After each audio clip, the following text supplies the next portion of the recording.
It's always good to see you. Something in her demeanor has changed. She's tired, consigned to her fate, to being here with you and what's to come.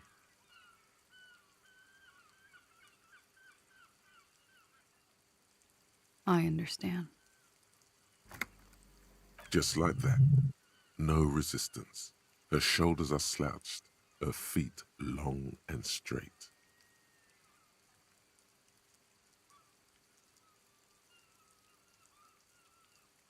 I knew there was a chance you'd get them to tell you.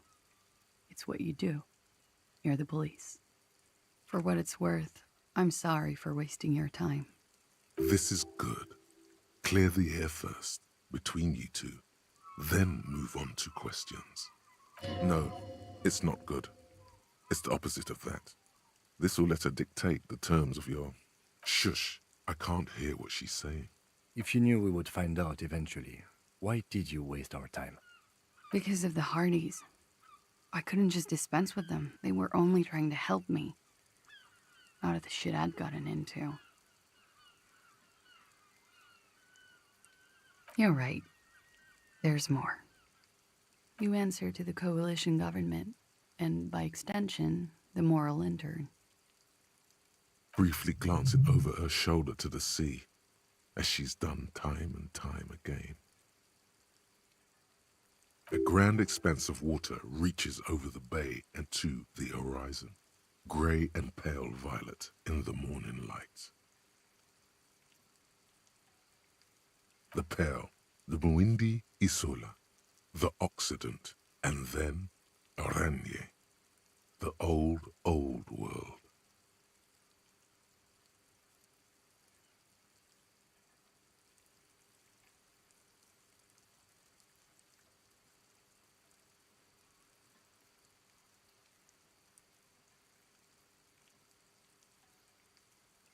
You share a database with them. You send people to their courts.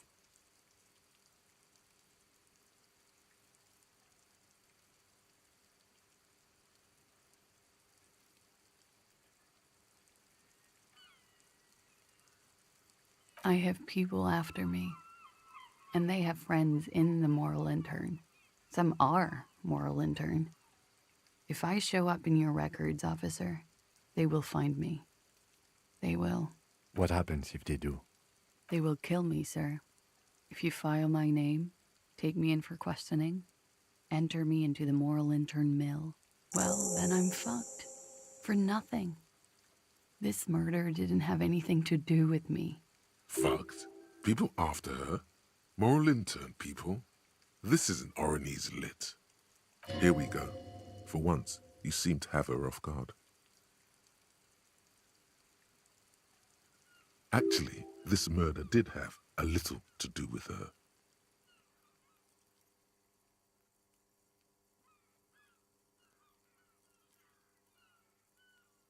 I did. I also had a side job selling insurance that I was really good at. Got picked up by a bank. Competitive intelligence, they called it. After that, I sort of, transitioned out of the whole culture scene. It's not nice, but it's not illegal. Not here in Ravishol, or even in Oranje. What exactly did you do? Industrial espionage. I joined a business collective with the intention of betraying them. I did my job well enough to be asked to do it again. With a bigger company. The kind you really, really don't fuck with. I took their ledgers, 2 decades worth of accounting. I need the names of the companies involved and who hired you. The job was Lewes-Duin County Savings Bank. They sound small, but they're part of the Lewes-Scott conglomerate. That was the second job. The first was some printer company. You wouldn't know them. As to who hired me for the job, I don't know. But they're after me too, along with Lewes-Scott and their friends in the MI. Once you're done in the competitive intelligence circuit, you don't have allies. You're radioactive. Lowe's cap. These people engineer financial disasters in second world countries. The conglomerate also includes the Bank of Consecration, Airberg, and the popular Papalolo line of dairy products.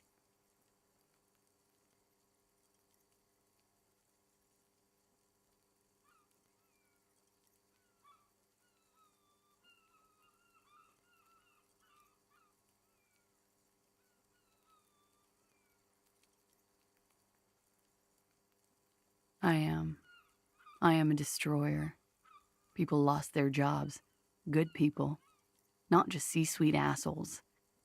And the way I got into accounting. A lot of people got hurt. But that's just more of my shit you shouldn't have to deal with. You're solving a murder. We were there.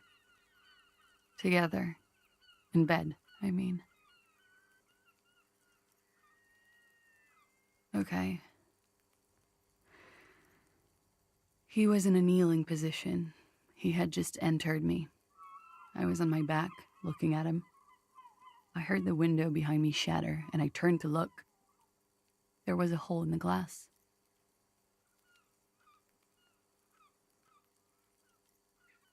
I turned back to him. His eyes were looking through me, and his mouth was open. Dumb. I could see. I could. A great pain moves through her, a dark and indefinite wave. She continues in spite of it. I knew he was dead. Before he fell down on top of me. He was heavy. I pushed him off and he fell to the floor. There. He only had his boots on. I bit the pillow, not to scream, then ran downstairs. I waited for the second shot to come. For me. I thought there would be one. It never came. She's forgotten about her cigarette. The butt has burned right down to her fingernails.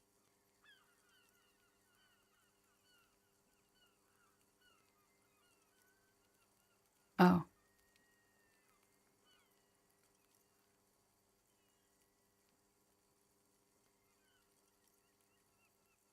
So am I. What time was this? When did it happen? It would help us if you could be as precise as possible.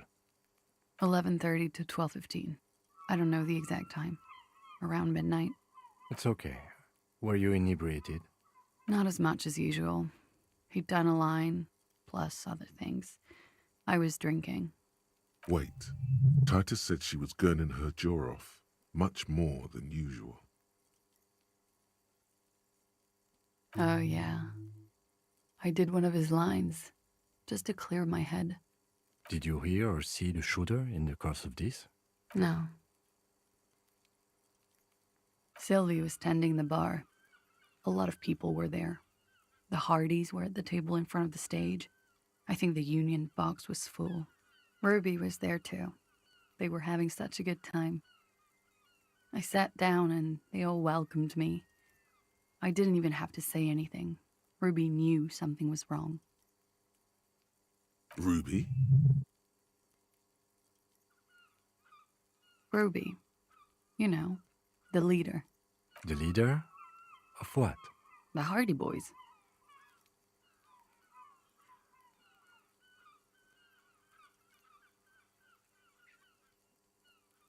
Well, nominally, yes. Ruby's the one they go to when things happen, like things they need taken care of. She's the organizer. Would you say she is the 8th Hardy Boy? Why not? Well, Ruby said let's talk upstairs. I showed her the room. I've known these people since December. They know my situation, that I can't leave a paper trail. Ruby was the first one I told. She said she'd take care of this. It's what she does, you know, take care of things. I helped her get the body to the bathroom. We used a belt to pull him up under the shower, to keep him upright. To mislead you, they were tampering with the body.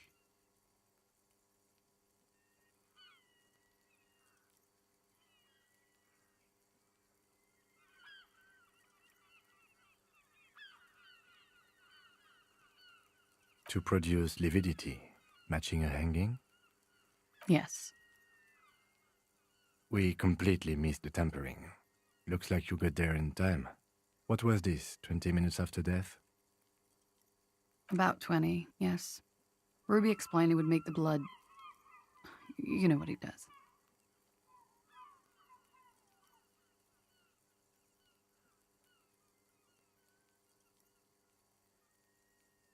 Ruby went outside to talk to Titus and the boys. I was just looking at Lely in the bathroom. I had to put his clothes back on. His armor, too. It was tough, but I've seen him take it off and put it on many times. It took Ruby maybe half an hour to come back with Titus. I'd gotten him ready by then. They carried him out. I knew what they were going to do, make it look like a hanging. Ruby said they would. Ruby said to wait here. She also said I wouldn't see her for a while, that we should lay low or something. So I did. I don't know. I haven't seen her since. We will need to take this question to the Hardy Boys. Interesting. Why did this Ruby go through so much trouble to hide something someone else did? Look into this later.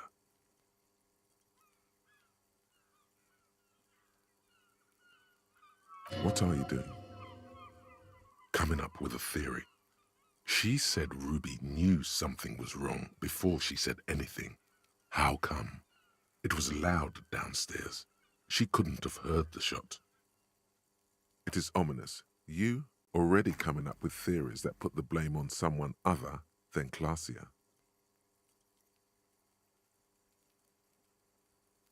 When he was shot? I may have. I don't know. I couldn't hear anything over the glass exploding. The gunshot wasn't that loud. This is something to keep in mind when assessing the distance of the shot. What? Why would I put myself through this? Insanity. Get myself cornered like this. He wouldn't have died if it weren't for me. I know that. But I would never hurt him. He was a serviceman. He must have had a gun. Somewhere, lying around, close to her hand. Now, you guys suddenly have theories pouring out, when they're obviously just stabs in the dark.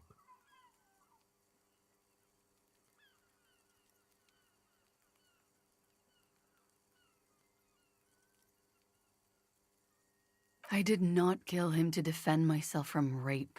I told you before. That wasn't what happened. True, sire. 'Tis true.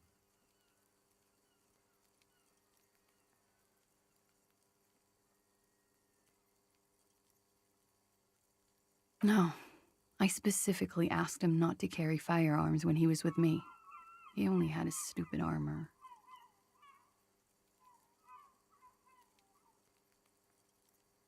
I'm sad to hear that. They must have said it in some fit of frustration or under pressure. They couldn't have meant it. I've talked to them after it happened. No one has implicated me.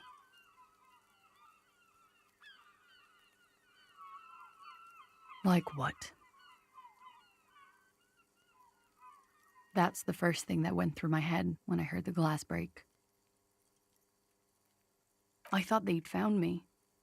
They've killed him to punish me. All last week, I've tried not to talk to anyone or be seen with anyone so they wouldn't be hurt. I've come to understand, however, this is paranoia. What happened didn't have anything to do with me.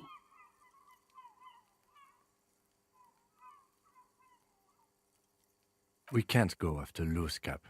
Not yet. There are other, saner leads. I don't ask you to, Lieutenant. If there's one thing I know, it's that you'll get nothing from there. Because I'm an idiot.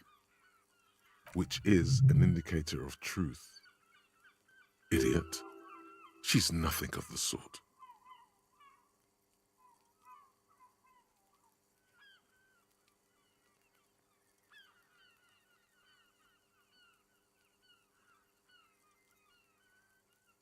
You have to understand, the people around here, no one was making the call, and he kept rotting. And then they picked his clothes off, and that little fucker threw stones at him. Her jaw is clenched. Her throat moves. It takes all her strength not to cave in and sob. Once. Just one time. He kept throwing stones at him for 3 days. I could hear the thud, thud. So I called you. I hope with all my heart it's not the last thing I do in Ravachol. She definitely called the cops. That was task complete. It could not have been a lie. That is impossible. Oh God, that was a lie too. Who made the call then?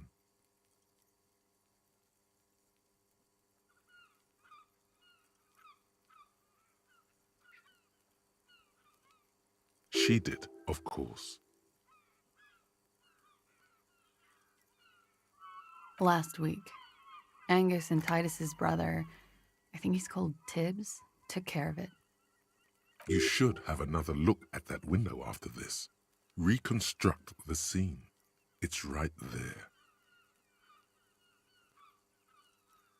Yes, you see the glass sparkling out of the corner of your eye. She nods, silently. She doesn't even smoke, just picks up the cold coffee and holds it in her hands. He's thinking, are we done here? Or should we arrest her?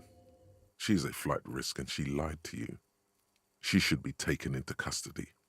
No, that won't be necessary. Just leave her alone. She's been through enough. She doesn't need this police brutality. This guy won't budge. You have to wake Multiface up, forcefully, if you want to continue pushing her.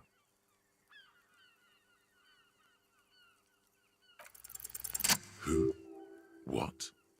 Dear God, you've been lied to. She could have killed her lover and lied to everyone.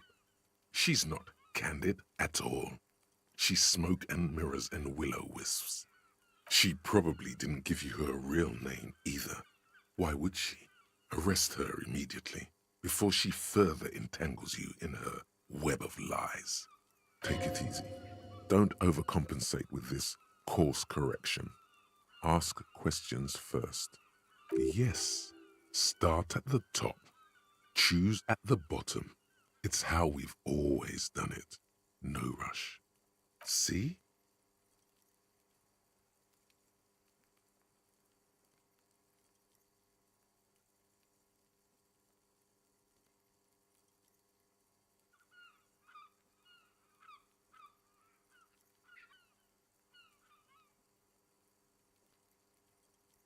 I agree. You wouldn't give us your real name, not when people are after you. Okay. Okay, it's not. You log your work every week. It's all transmitted to Common, sir. I couldn't just beg you not to enter my name. So I lied. Like I lied before. Like I did at LCSB. I have to lie all the time. I'm so tired of it.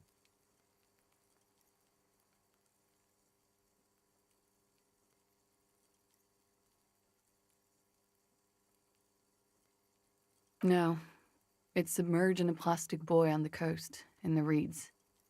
It just doesn't say Clausia Amandu. It says Anouk Mea Smith. Falsified documents?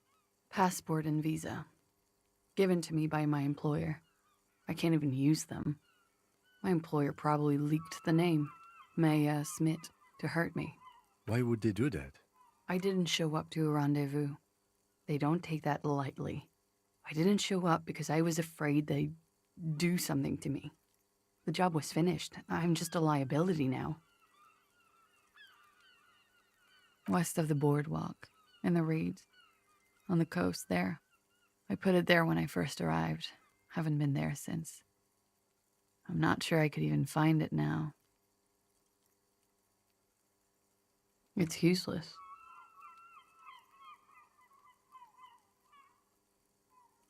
The lieutenant makes a note of it. You're welcome to it. It's in the reeds northwest of here, past a broken sewage pipe, right near the waterline. It's Katarzyna Alazie. It's a Grad name, Jimsk or Yugo-Grad in origin, not Occidental at all. Smells of motor oil, tiger, economic desolation, and rock music-infused alcoholism. It also makes Klazia almost an allacronym for Katarzyna Alazia.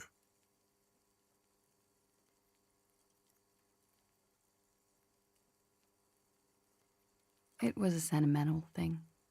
I wanted to be more me here, this time. So I used my nickname. A nickname? Who gave you this nickname, Klazia? A teenage boy. 1,000,000 years ago.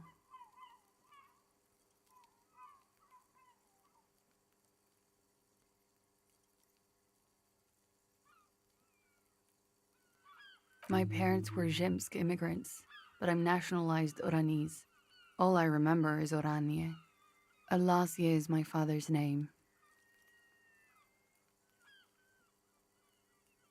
That's cool.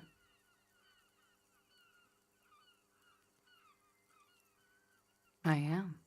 They can never take my sash and my scepter from me.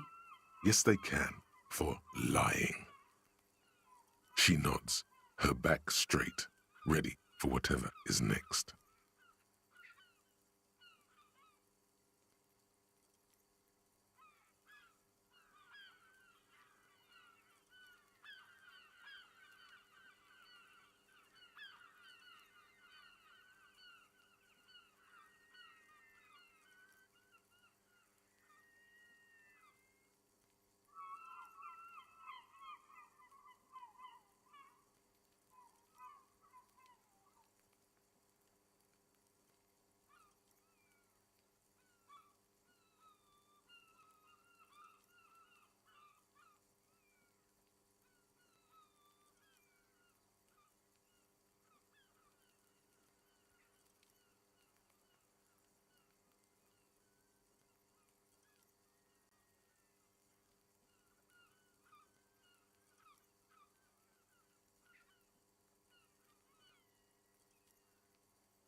I did.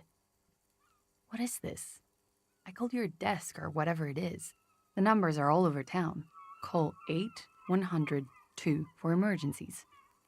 There was an older woman on the other end. It sounded like she was smoking. She took my complaint. She coughed. That is the emergencies desk number. Anyone could know that, sire, by looking around and calling the desk. I don't believe a single word she says. What time did you make the call? Thursday night. It was late, sometime after 12. It checks out.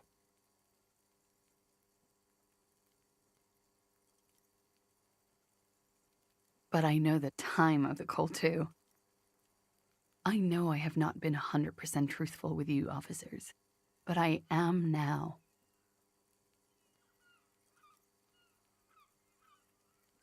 Clausia. It was my first real boyfriend who gave me that name. He never recovered from the shit we went through because of me. He was a writer. He made Oranís lit. And I destroyed him. I know I'm shit. I know. But I haven't done anything. At least nothing illegal. She purposefully misrepresented information crucial to the case. Fucking mind games. Enough. That's right, gang. Stern and merciless now. Stern and merciless as we reel her in.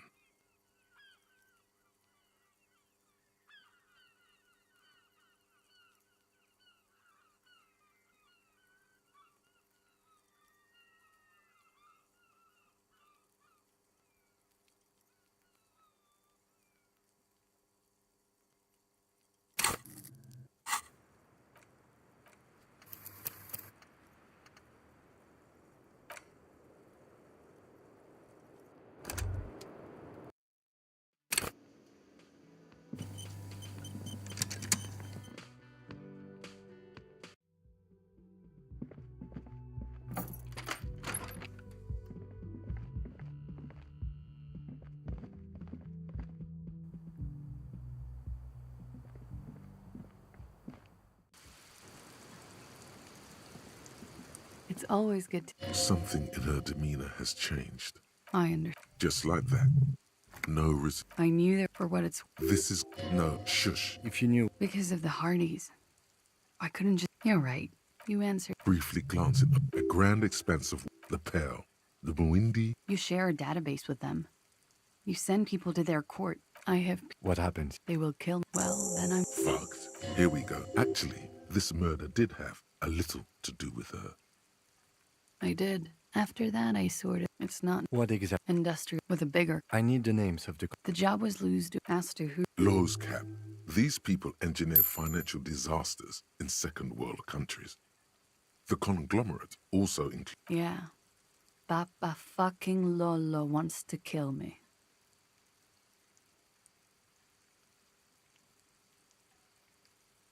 It is. A lot of people got hurt.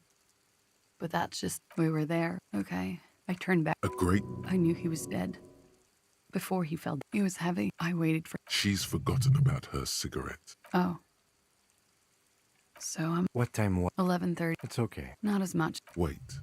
Titus said she was good. Oh, yeah. Did you... No. Nothing. He was still on the floor.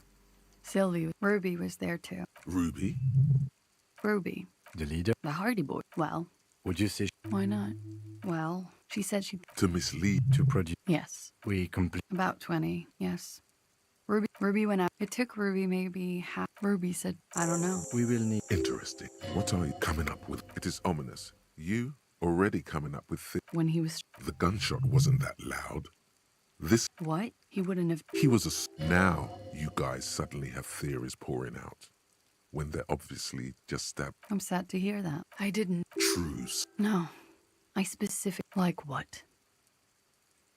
That's the first thing. I thought so they wouldn't be hurt. I've come to understand, or... I don't know anything. We can't go after Luz. I don't ask you to, Lieutenant, because I'm an idiot. Which is idiot. She's nothing of the sort. You have to understand. Her job. He kept throwing... She definitely... Oh God. She did, of course. Last week. You should have another. Yes, she nods. He's thinking. No, that this guy won't budge. You have to wake Multiface up, forcefully, if you want to continue pushing her.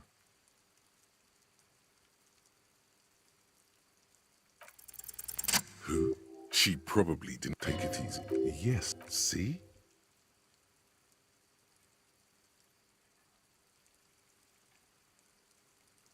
I did. There was an old That is, anyone could know that. What time? Thursday night, It checks out. but I know the time of the call too. I agree. You would. Okay. Okay, it's not. You log your like I lied before. No, Falsify. passport. Why would they? I didn't show up to Iran west of the. It's useless.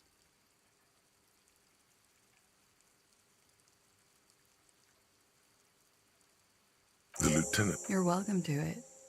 It's got that. It also makes Klasia almost an alacron. It was A nickname. a teenage boy. My parents were Zhimsk immigrants, but I'm nationalized Oranese. All I remember is Oran. That's cool. I am. Yes, they can. For she nods, her back straight, ready for whatever is next. She slowly lights another cigarette. You are. This is not the end of this. Lies. Yes, we demand she be punished for deceiving us. We demand her anxiety. She slowly lights another cigarette and steadies her breath. Fairweather T500. Remember that weakness you were looking for in the ceramic armor? Like, maybe it can only stop small, fast projectiles, but a large, slow-moving pry bar would shatter it? Or, if I run an electrical current through it, maybe it will melt. Or, personal favorite, frequency something radio weapon? None of that would work. You need to shoot the part of the enemy that doesn't have Fairweather T500 on it, because the armor itself is invulnerable. Good news is, so are the armor pieces on you.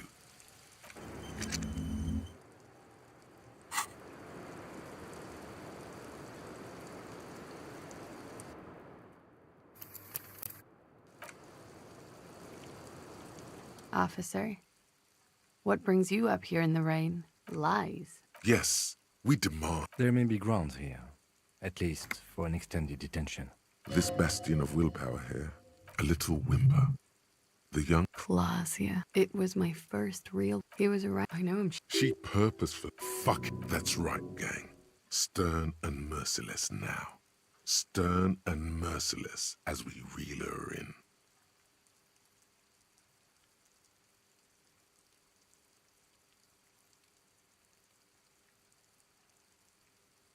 The lieutenant produces a pair of handcuffs.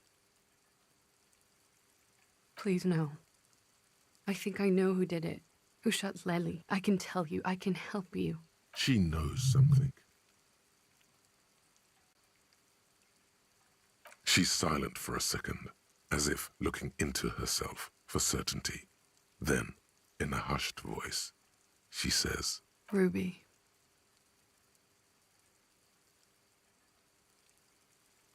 She has this thing for me. Ever since I met her and the boys downstairs. She's been pretty frank about what she wants.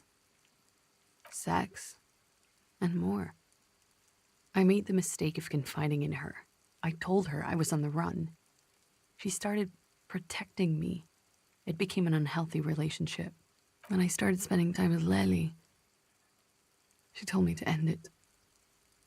Said there would be shit if I didn't. It was not a good meeting.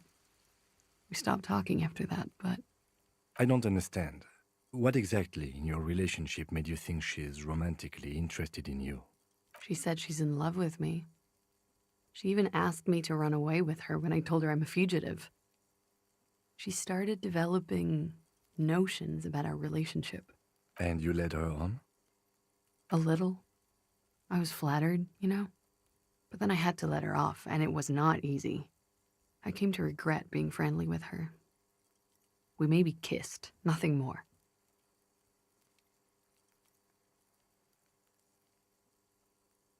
This is just an assumption. I know what it sounds like. That's why I didn't want to tell you before.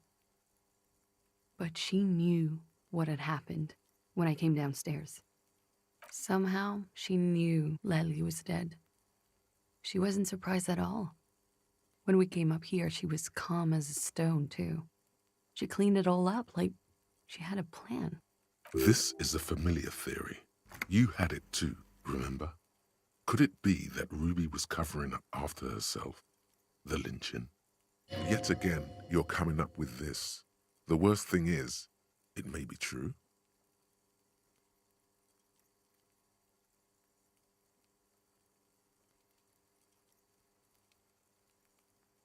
She came over one night, drunk, said she'd turn my life into a living hell.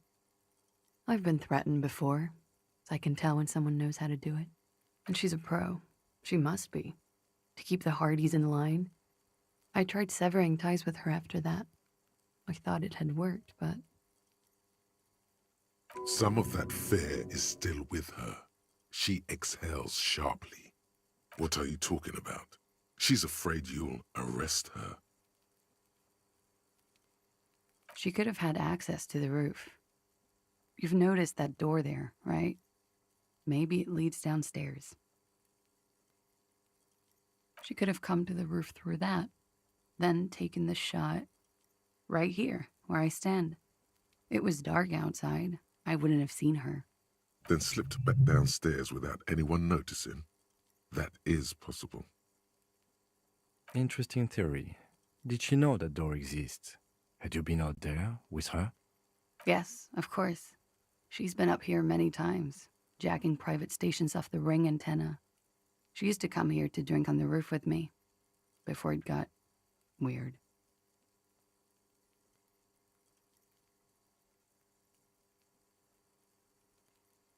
Okay, and what? Arrest the liar now.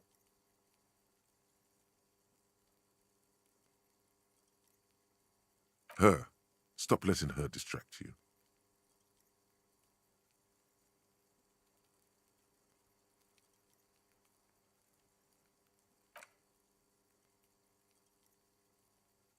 Thank you. Thank you. You won't regret it. Something tells you, you will. She nods, then nervously pulls on her cigarette. Okay.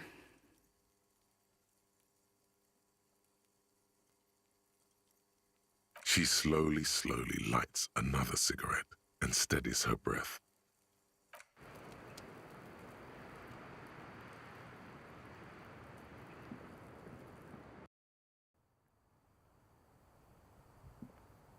This window is pristine on the inside, unlike the one next to it.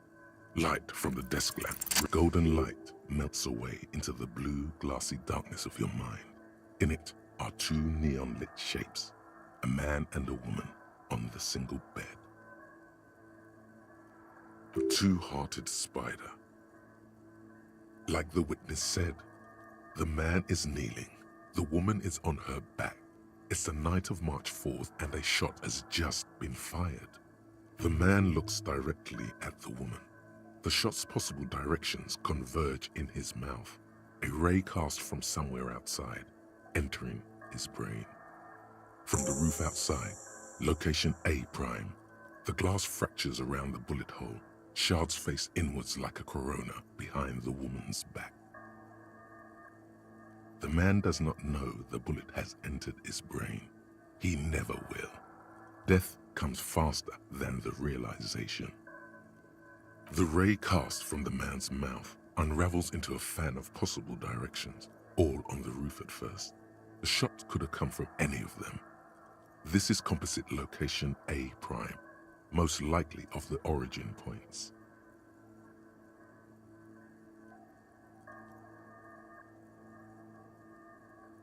There could have been. Then the rain and slush and wind washed it away. This was more than a week ago. 72%, with a weapon that's good for medium range, like a rifle or sports pistol. This is a good short distance, but not too short. The perpetrator aimed with their back against the railing, or possibly kneeling for precision. This would explain why it only took them one shot. The lights were on in here. Outside it was dark. It was like shooting fish in an aquarium, a well-lit aquarium. The victim opened his mouth to let the bullet in. Neither of them would have seen anything outside in the darkness, too busy with their own bodies.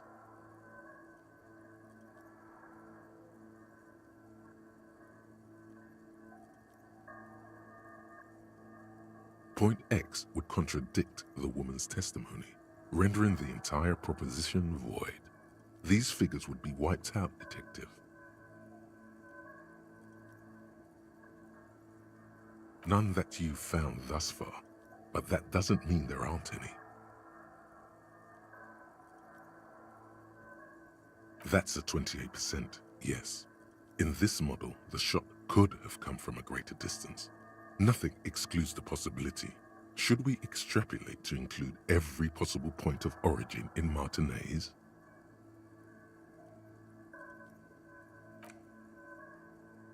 According to your map of the district, this shot could have come from a wide angle of locations, starting with the northern edge of the abandoned boardwalk, ending with an islet in the bay. Let's call them B prime. B prime for boardwalk, B double prime for Land's End, and B triple prime for the islet, detective. There may be smaller points in between, but those are too fine to zoom in on.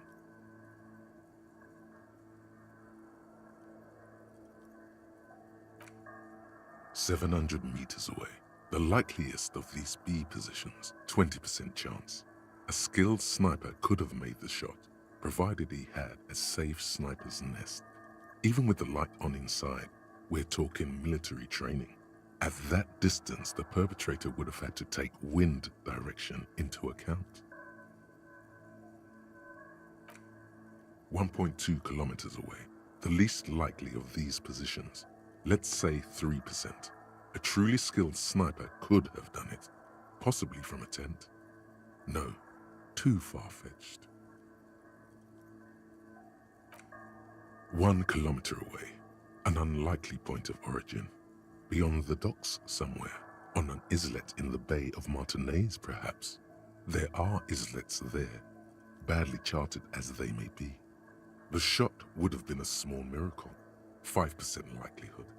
There is an extremely narrow field of view from the bay to the window, between Rue de Saint-Ghislain 10 and 33A.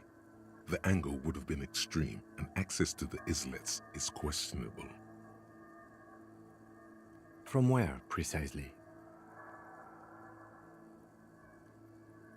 I see you have given this a lot of thought. Are those the locations you've singled out in addition to the roof? And what is the likelihood, in your opinion, that it came from a further distance?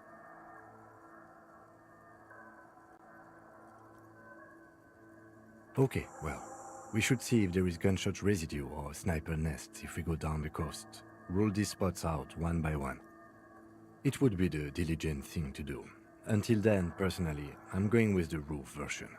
A simple hypothesis can be wrong, but it's something to build on.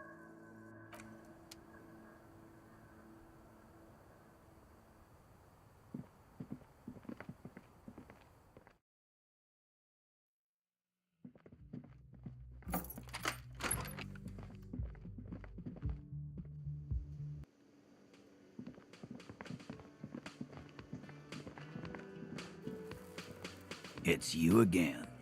What is it?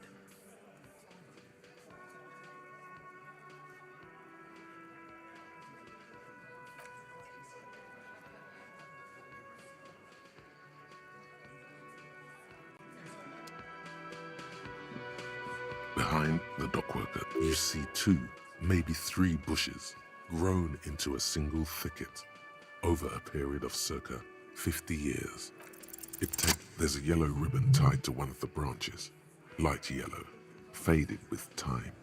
A tiny splash of color in the blackness of the thicket, hanging from it, a bronze key. Someone hid the key in the bush and attached a yellow ribbon to make it easier to find. It's close enough to the latch up there. One can slide it open and just take it. Surely not a coincidence. Huh?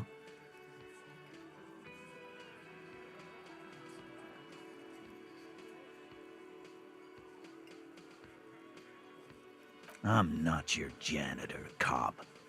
If he says it's there, it's there. I don't know about that.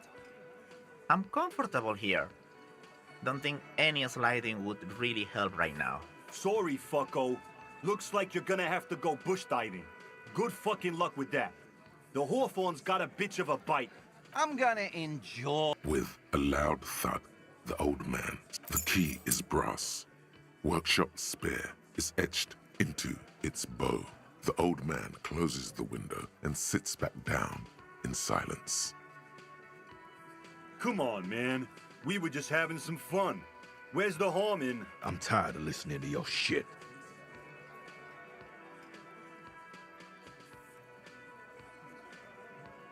Don't thank me. I don't give two shits about your key.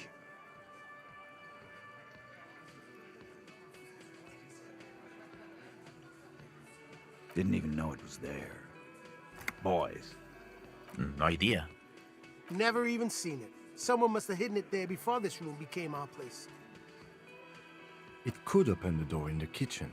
The blue door. It says workshop spare. Maybe there's a workshop there? It's worth a try.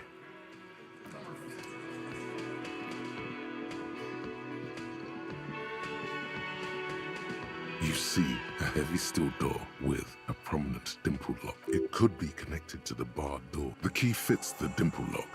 It takes a bit of effort to turn it after all these years. But then, the lock clicks. The darkness before you smells like engine grease and cut wood.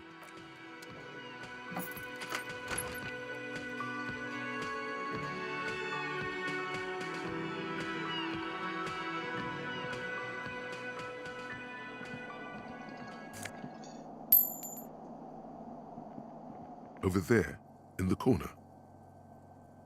Not just any pinball machine. This is the pinnacle of pinball. Cornelius Gordy and the Mountain Goats. It's lit. You can't wait to get your hands on it. The pinball machine. Gordy's Goats. A classic. A little. Ah, great. Cornelius Gordy and the Mountain Goats reads the golden lettering on top of the back box. There's a small column of text underneath. The machine is coin-operated. Get the game on, Fingerboy. Those flippers are ready. Above the painting of a mustached man climbing a hill, a column reads, inspired by the legend of... The theme of the game is to explore Gordy's climb through the perspective of goats and to ascend. The peak of the mountain is at the top of the playfield. All the balls have small goat icons on them and represent the goat. Areas around the playfield represent, indeed. Think of them as balls. It takes a while to get into a rhythm, but pretty soon you're able to keep 3 goat-faced balls in play with relative ease. Go, go, Fingerboy. I feel sorry for the goats. If they only knew the kind of guy old Cornelius really was. The kind of a guy who uses the word savages a lot when recounting his travels.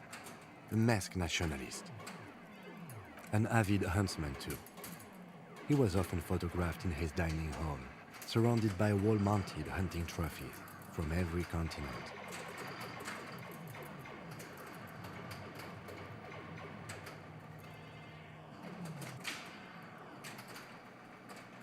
He also hit his wife and kids. But you seem to be having fun. Your game is definitely improving. The jolly goats are flying all over the board, and although a few plummet to their deaths, you're never left with less than 3. Suddenly, a special passage leading to the summit slides open at the top of the board. This is where the balls need to go. You can barely see anything. Some is actually leaking out of the machine. This can be navigated. The balls leave almost imperceptible disruptions in the fog. Use them to calculate where they hit next.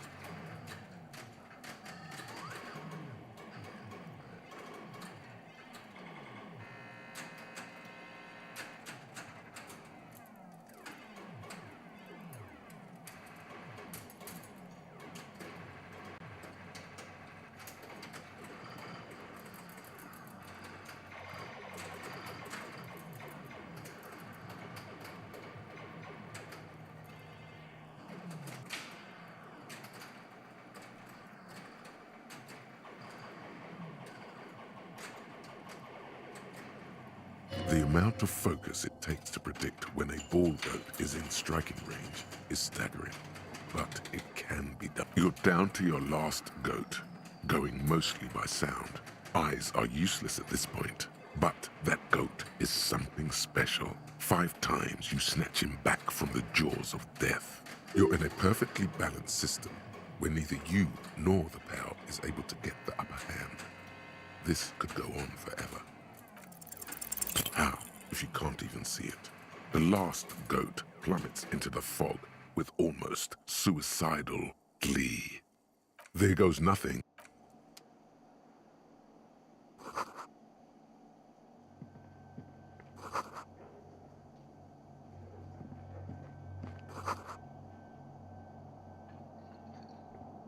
This small elevator is dimly lit by a bulb that's been glowing for ages. The latticed cage is open, inviting you to step inside. Smells of nougat and sweat. Your head brushes up against the ceiling. There is a control panel to your right, and just enough room for 2 people to fit in. The maintenance card under the control panel reads, Last maintenance, 10th July, 88. There are large rectangular buttons, monter, descend, and an international call for emergency assistance. That third one appears to be broken. A small steel plaque reads Halter 800. Halter is a Koningsteiner lift company who went out of business a long time ago. That it does. I say, let's brave it.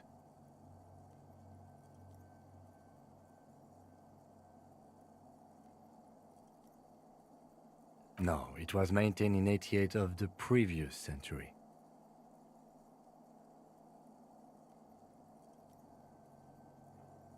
No, I think the bureaucrats just forgot about this backroom elevator after the revolution.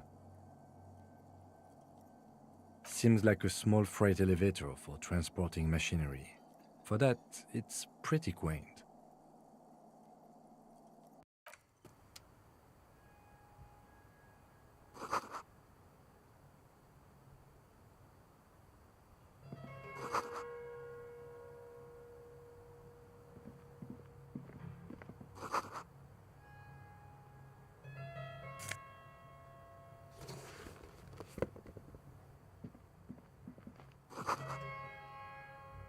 So this is where they brought 40 pinball machines to fix them up, a long time ago. Everything is covered with dust now. The lieutenant looks around the dusty, crowded room, inspecting the tools on the shelf.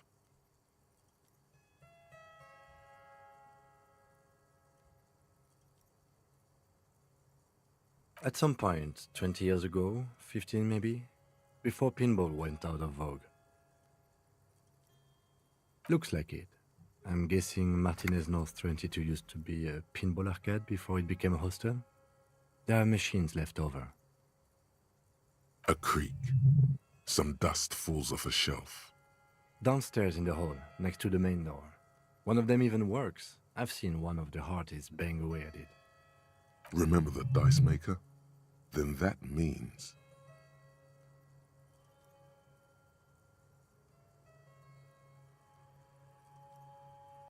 Ah, yes, as the novelty dice makers said. This has absolutely nothing to do with the case, I'm sure. But I do like a nice little connection. but then it went bankrupt. Your skin crawls from making the connection.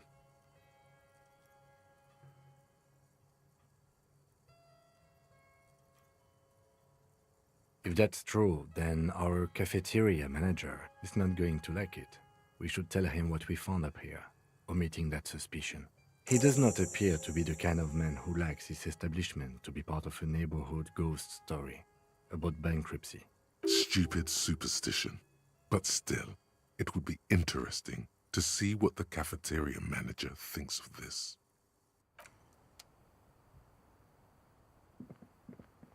You clearly see footprints in the downy carpet of dust covering the workshop floor. Jackpot. These, unlike everything else here, are new.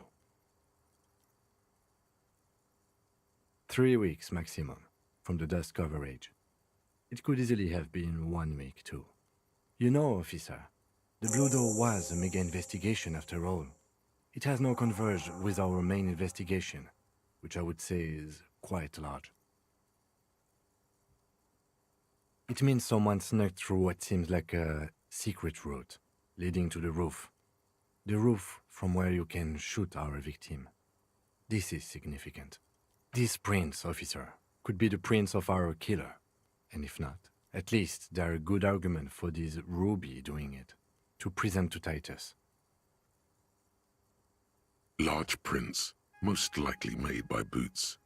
The size is hard to determine. Sole could be bigger than vamp. The soles have left a pattern, uniform, horizontal lines. One person has been here. They've gone back and forth. The tips point both ways. This print is unlike one left by a regular worker boot. It is not a brand sole with logos on it. It seems custom-made or old-fashioned. Shoe size is 41 to 42, maybe 43. It could be a large-footed woman or a small to average-footed man. This is, unfortunately, the worst, most vague shoe size there is.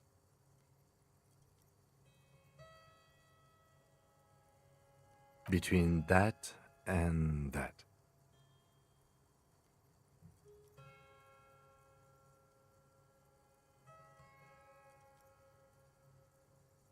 The size looks about the same, actually.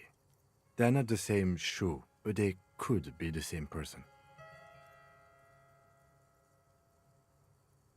I wouldn't rule out Ruby coming here yet. This isn't an argument against her. People change shoes, you know? But it's not an argument for her either.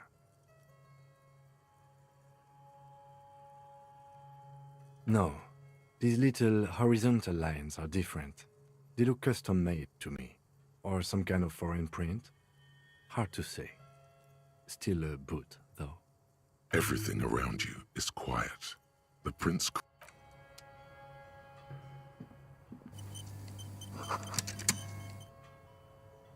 You can almost see the shape of a man and a woman writhing inside, bathed in drug sweat and dirty linens. Bottles lie around everywhere.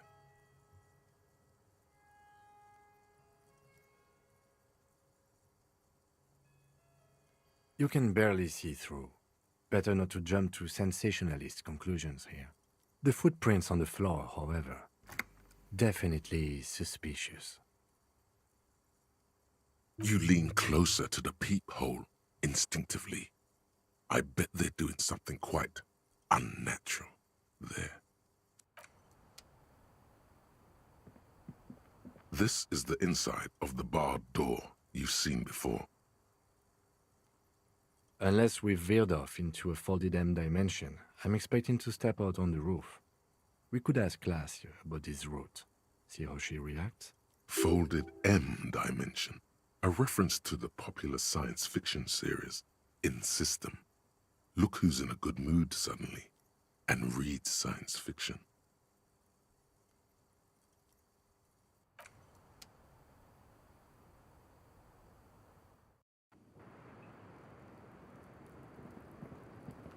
Officer, it's a fine day for questions.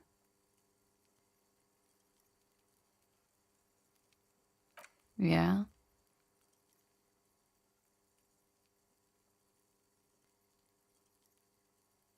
Oh. Do you think Ruby could have gotten in that way? To the roof? She could have come up through there. It's possible. She keeps looking at the door with a worried expression. The wind ruffles her hair.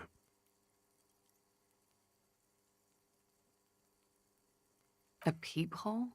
You mean like a hole in the wall? Yes, looking into your bedroom, miss. Okay. A jitter of fear and disgust moves through her body, beginning from her shoulders and ending in her hips. The cigarette tastes foul to her now. Do you think this is somehow related to Ruby passing through there?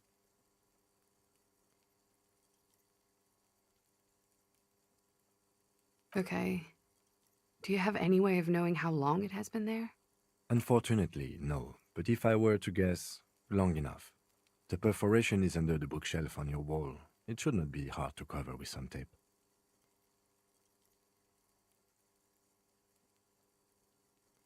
It's very hard to believe that she'd do something like that, but no, I don't know. I just don't know about this, officer. She could have. Maybe she did.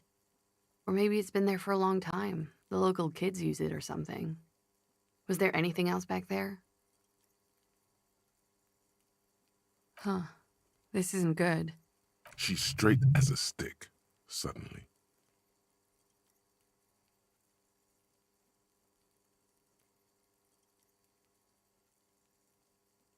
Okay. I'm glad someone's had fun.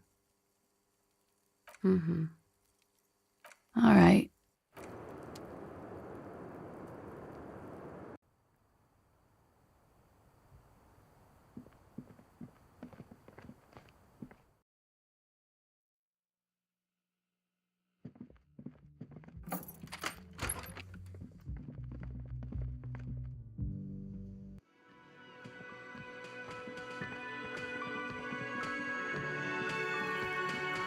It's you again.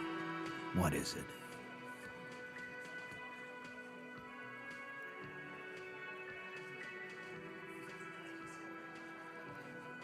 Why?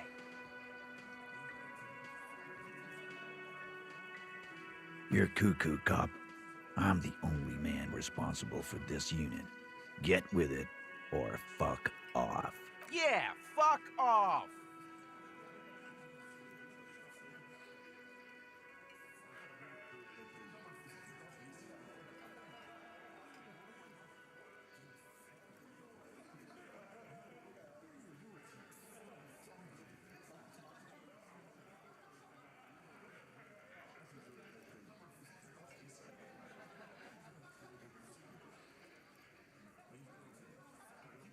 Sounds like you wanna push this steaming pile of shit on anyone. And now you pick Ruby. Well, not on my watch you won't. Ruby's one of us. We're not gonna throw her under your moral intern steamroller. Fuck that shit. And fuck you too, moral Ruby is missing. If you hide from the police in a murder investigation, you become a suspect. You know how it works, guys. That's nothing. That's just legalese. You don't even have a sound theory. I don't want to be rude, but we're trying to get some R&R here. Think you could fuck off now? I think we'll keep sticking around, Titus. You'll be surprised at how quickly a theory presents itself if you keep looking.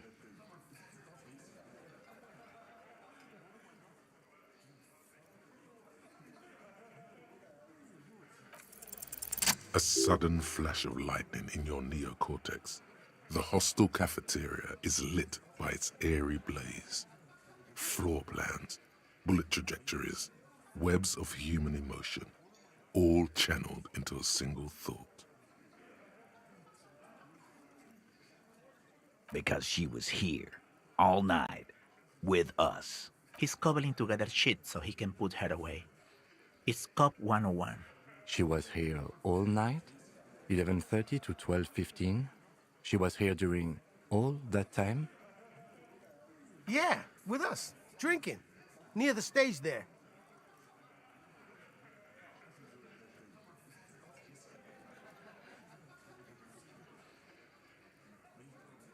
No.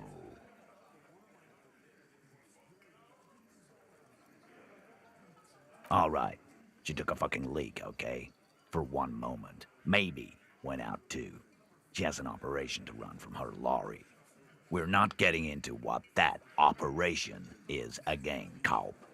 And just 'cause she was gone for 5 minutes doesn't mean she magically got to the roof and shot him. I've been through this. It's not plausible.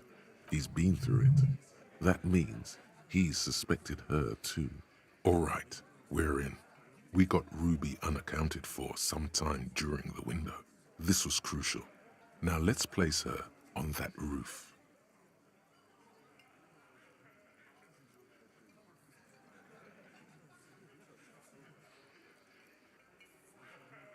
Why not? You can't draw a straight line into Clausia's window from any of the surrounding buildings. Not from what I know about Martinez. Maybe from the coast. But like I said, I've been too busy dealing with you idiots. So no, I don't think it was a sniper. It was close up. 72%. There's a percentage and all. Where'd you get it from? Your guys in the lab? No, you can't. I know what you did here on the weekend. People talk. And what they say doesn't sound like a science cob. You're a madman. Those numbers were an asshole, man. Yeah, and they don't put her on the roof either. It's just mambo jumbo. He hasn't got shit.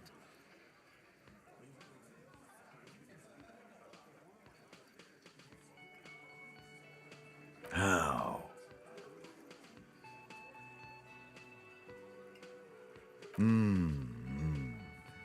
People say there was a pinball arcade here, sometime before the hostel. What was it called, Theo? East Delta Pinball Arcade. Weird place. Went bankrupt. Okay, but how'd you get up? There's no room for a staircase in this building. Or an elevator, for that matter. The elevator is outside the building. It's an old dumbwaiter used for moving pinball machines up and down from the workshop. Thank you. The lieutenant is glad he got the floor plan right there.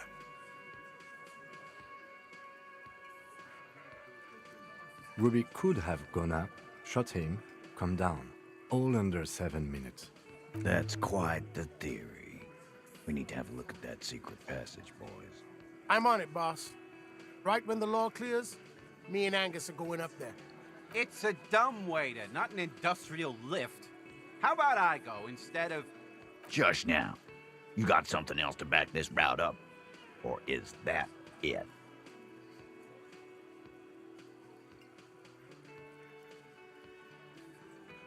I've seen the winch. I'm not blind. You saying it's part of the elevator she used to get up there? That's one mystery down then. An architectural mystery. Doesn't much concern Ruby, does it? Right. What the fuck does that got to do with Ruby?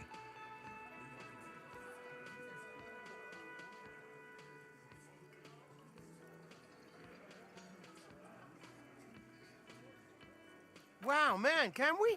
I mean... That'd be awesome. I beat that royalist machine 20 times now. All right, all right. We can get the barman to bring them down. What else? Footprints. Recent.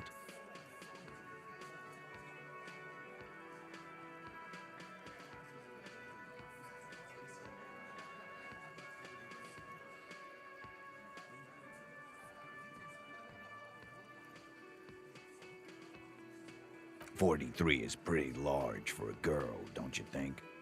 But then Ruby's what you call a butch girl. She's no daffodil. Yeah, but that's what's so cool about her. It's why we've been thinking... I know what you've been thinking, Glenn. We'll talk about it. Once the murder charges have been cleared. Titus, you're not really saying... He's thinking, all right. Glenn gets silence for an answer. Push forward with this theory.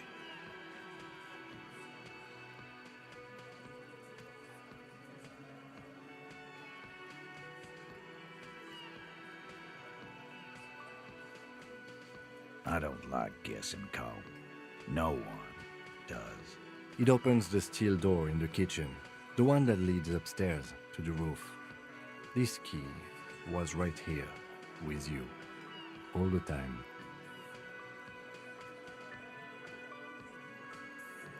Quit jumping to conclusions, Theo. You took that key. Did it look like it was recently put there? No, the ribbon was old, faded. It'd have been there for 20 years at least.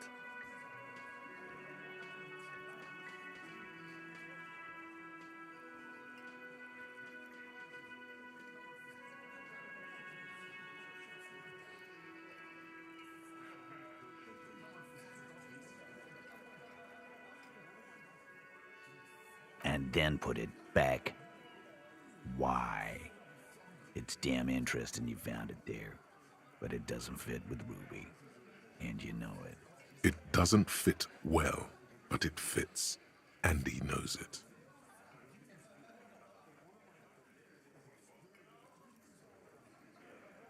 Firmly doesn't go well with could've. There's a route to the roof. Me and the boys need to check it out. That's what we've established. But a route does not put that bullet in his head. A gun does that, and Ruby doesn't carry one. Phase 2, murder weapon. Get a gun in her hand. If not that, then at least a shadow of a doubt. In the shape of a gun. Just don't contradict yourself. If it doesn't sound like Ruby did it, maybe keep it to yourself. But what if you miss interesting information that way? The choice is ultimately yours. But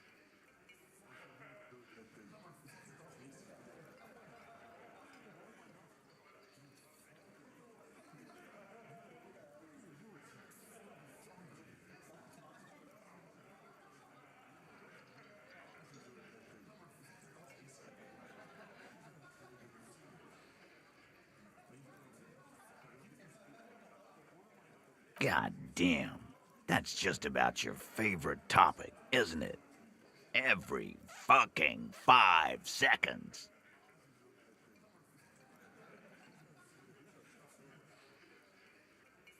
Trouble.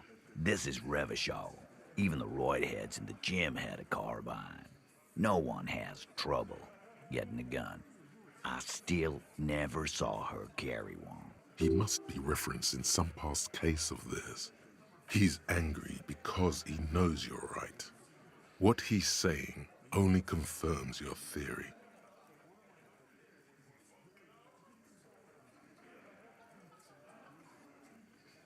That looks antique. A Belle McGrave.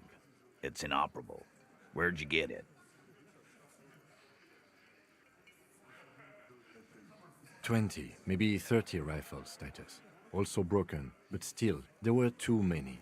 And there must be other caches too. God damn it. We need to close that dump down for good. Okay, I see your point. There are guns lying around. Damn it. I thought we'd found all the old spots. Why was that still there? We just missed one. Ruby doesn't know this place, boss. Just these cops digging up shit.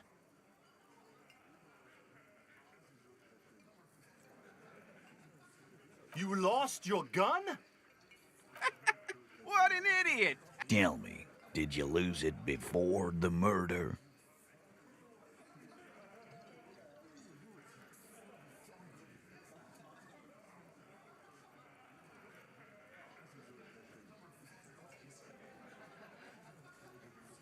Sure.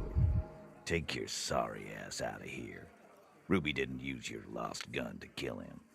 Stop thinking about your lost gun, damn it. You'll get a heart attack. This was merely a thought exercise. He did not lose his gun. Let's move on.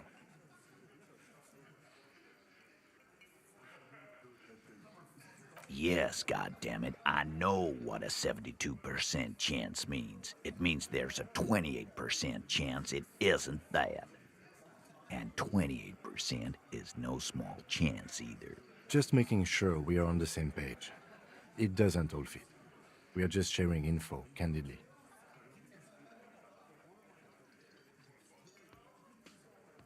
I don't know, Cop.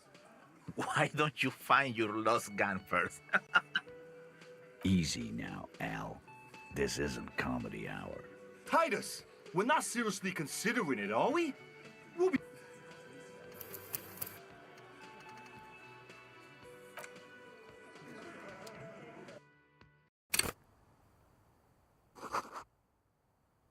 You can almost see the shape of a man and a woman. You can barely... The footprints on the floor. You lean closer to the peak.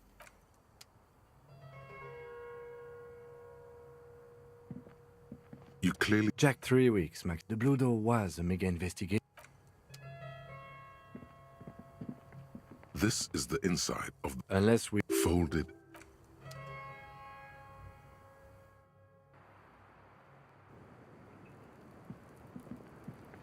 I was just thinking, what a nice...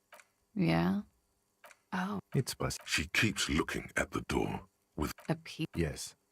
a jitter of... Do you think this is okay? Unfortunately, no. But if I... It's very... She could have? Huh. She's straight as a... Okay. Mm-hmm. All right.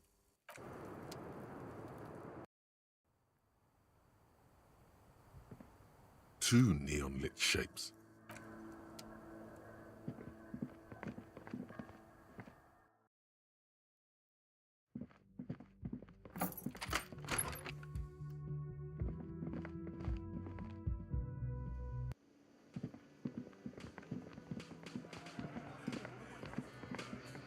It's you again.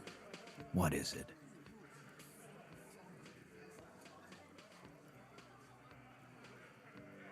Why? Sounds like you're Ruby's one of 'em. And fuck Ruby is me. That's not I think we'll keep sticking around, Titus. A sudden... because she... He's cobbling. She was here. Yeah, with us, drinking. Near the stage there. No. All right. She took a fuck and just He's been... All right, we're in. one, maybe 72%. No, you can't. Those numbers... Yeah. And they don't put her on the roof either. It's just my... Oh, He stealthed up. okay. The elevator is outside the... Thank you. The lieutenant. Ruby could... That's cool. I'm on it, bro. it's a Just now. You got something else to back this route up? I've seen the wind. That's one mystery down then. And right. What the fuck does that got to do with Ruby? Wow, man. That'd be all. All right, all right. We footprints. Recent.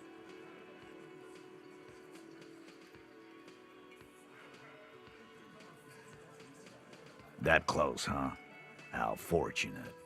I'll take a thorough look at those prints myself. Good news is, I'm still listening. Footprints. 43. Yeah, but that... I know what you've been... Titus. He's thinking, all right. Glenn gets silent. I don't like... It opens... Quit, Jim. Now the ribbon was old, faded. Why? This doesn't make sense. It's damn interesting, but it It doesn't fit well, but it fits. firmly, but a... Phase 2, just don't. But what if you miss interesting information that way? The choice is ultimately yours. But God damn. That's just about your trouble.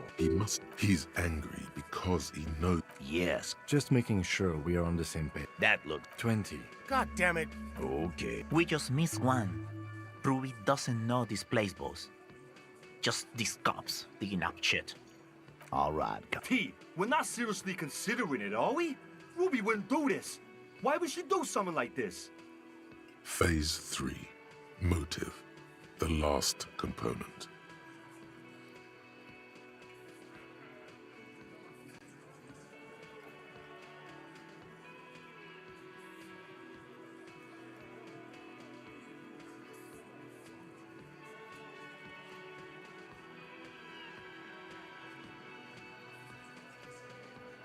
Yeah. Like what?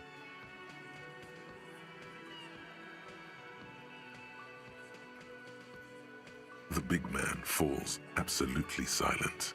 Yeah, but they're both girls. Girls like girls too, Angus, sometimes. This is one of those times. She liked Glacier.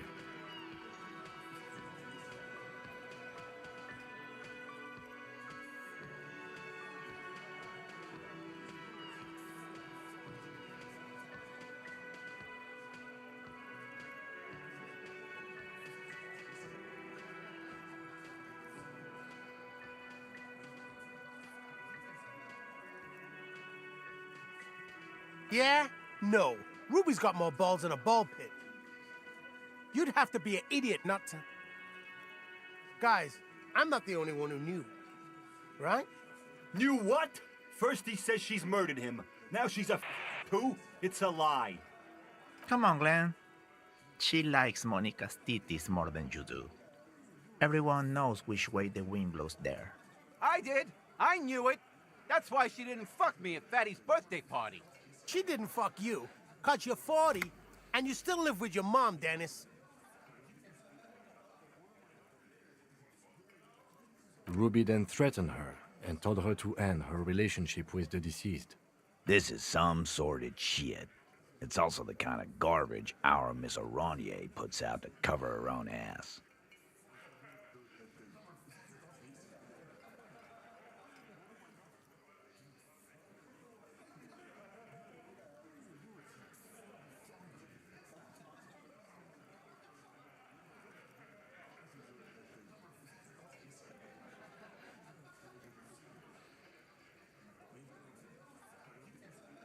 That Ruby is queer as cabaret, now that I start thinking about it.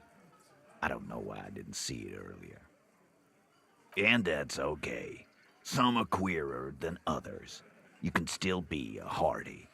But if you bring your own personal shit into our outfit... If that's the case, then it's not right. But it's not the case, right?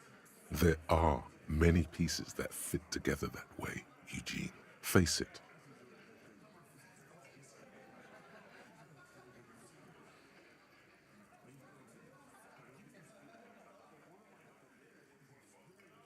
Nah, man. That's just Ruby. She's got shit under control. That's her whole thing. That's why she's so good. Plus, man, it's like female intuition, you know. Women talk to women.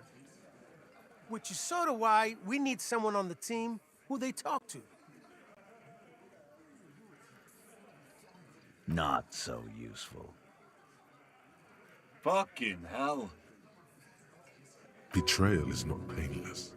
Even a doubt of it hurts.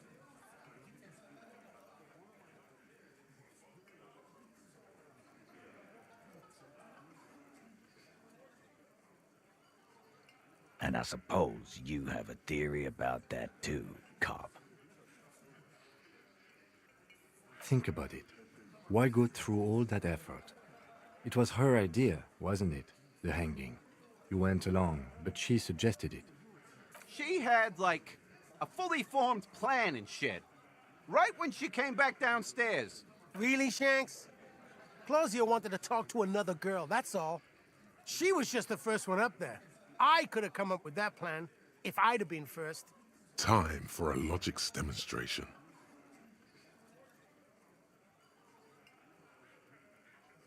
He scoffs. Think. You kill him. Get up there. Shoot him. Get down.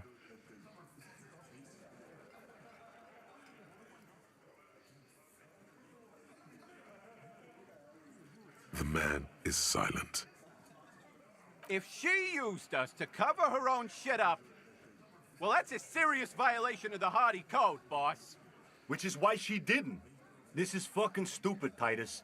This and the queer thing, all of it. Why aren't more of you defending her? This is fucking stupid, Titus. Glenn, I thought the same thing when she skipped town and left us in this shit. Oh, so he didn't rule her out completely. And she's skipped town. This is good.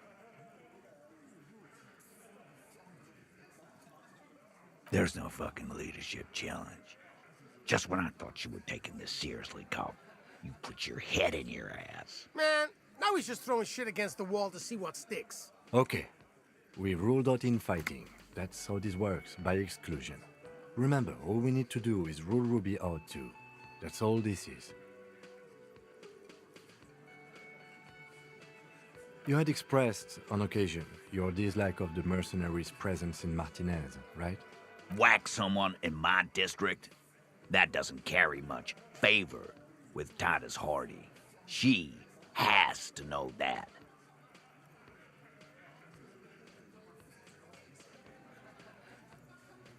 Silence. He looks around the room. The old man in the corner nods. A very small nod. And a trickle of tobacco spit on his lip. Yeah, I see it. There's one more thing I've been wondering about. Ever since you asked me where she is. Add it to your list of suspicions, if you want. I don't know. I don't know where she went. She just got up and left. Got real scared, too. Wouldn't tell me where. However hard I asked. Wanna know why? She was afraid I would tell you. Maybe she was right. By now, I probably would. She knew there's evidence on her, and she knew we'd find it. This is typical suspect behavior, why fleeing is always incriminatory.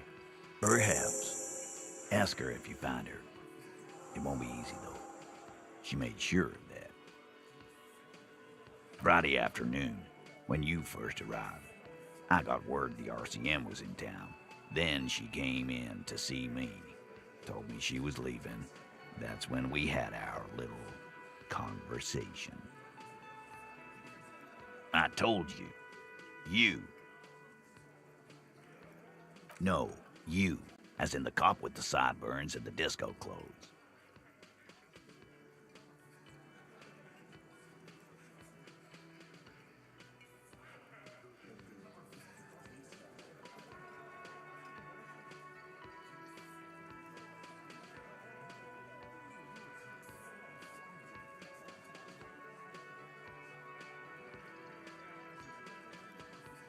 Sure. Normal. You know, when I first saw you limping here, I thought she was paranoid or sniffing her own supply. But now I'm not so sure. She said you have a funny taste in clothes and that you won't stop until you have something on her. She said she's heard of you from Jamrock, that you're a human can opener, that you play suspects against each other, open them up like cans. And then when they're all empty, just move onto the next can. Don't look back unless there was something you missed. Fucking hell. Titus, did he just...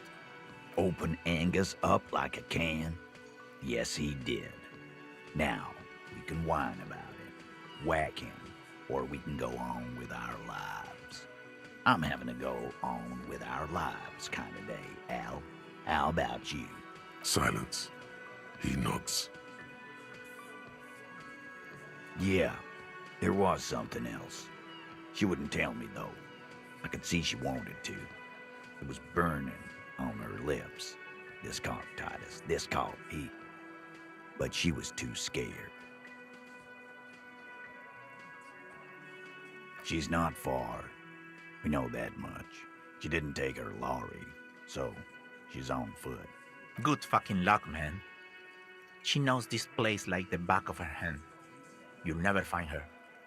Yeah, Al. And we won't either. She's not really a Hardy candidate anymore, is she? She's not, Glenn. A little. On the coast. Where have you looked for her, more precisely? More precisely, on the coast, past the waterlog. She's not here, so I'm thinking she's there. Who's doing this looking? They're all here. Lizzie needed some air.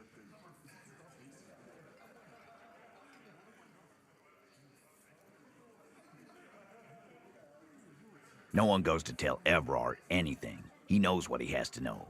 Fast. It's called a radio, you believe. The gardener may have played you a game when she stormed out. She has her own plan. Sure, there's some shithouses there. A cinderblock town. Fisherfolk there refuse to unionize. So, that's one place we haven't looked. I hear they have a shack where junkies sometimes crash. Time for you to step up. We will start there. One more question. What does Ruby look like? Boyish. Hair's red. Dyed. She looks like a Lowry man.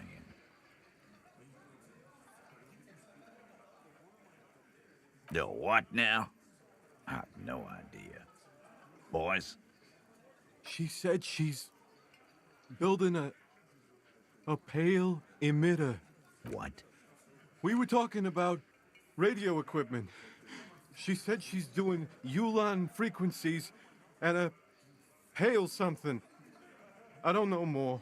This guy barely understands what he's talking about. There you have it. Pale something. It'll have to. His grip is firm and reassuring, like holding a piece of unpolished granite. Not just granite, tightly packed RCM Sergeant material. When are you gonna get it through your dumb head? I already am. I just wasn't sure you were. And he still isn't. People aren't afraid of good cops in the way Ruby was afraid of you, he thinks, then turns back to his men.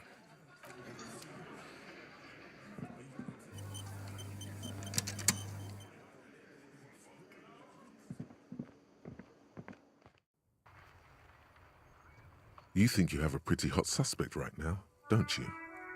That Ruby of yours? Notice how it came together without casting too much suspicion on Clasia. It was nice and Ruby-centric in the end. Anything strike you a bit off about this mishmash?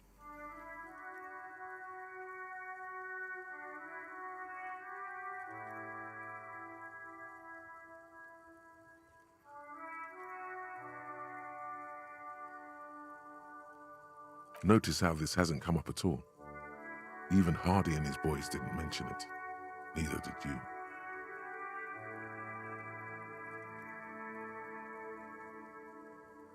No, they didn't.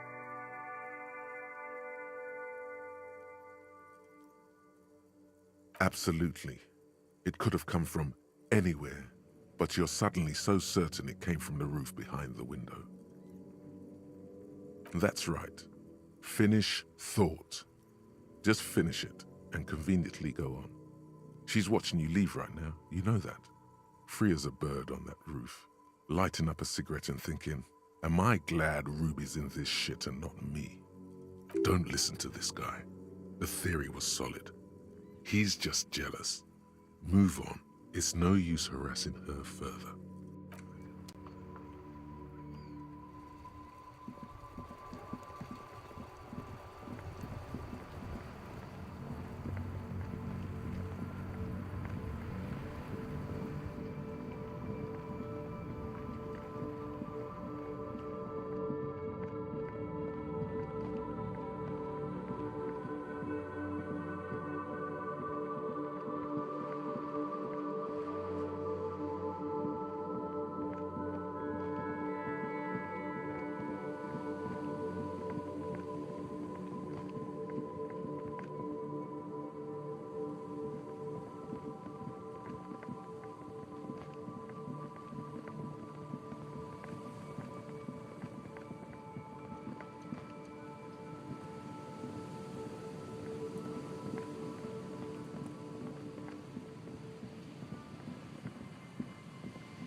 Waves are beginning to die down. Look at those little bastards. Simmer down. Simmer down, bastards. Why does she care about the waves so much? What is it with waves and fishermen? We need to be out there with them, fishing, making a living. So I asked them to accommodate me. But until that happens, I can try to assist you the best I can. So, what will it be, officer? Let's see. Who are you looking for? Okay. When did this person stay here?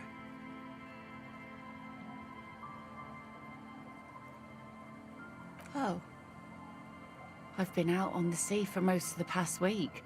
The weather's been good for fishing, so I usually start at 4 in the morning.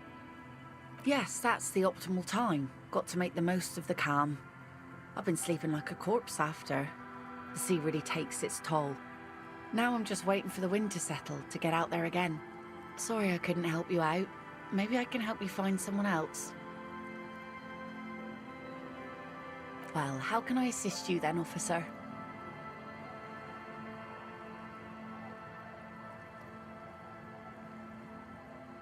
Where are you? This says by signing, I agree to living with construction noise. What exactly is the union building? What a nice idea. I wouldn't have thought that... She sounds incredulous about the niceness of the idea.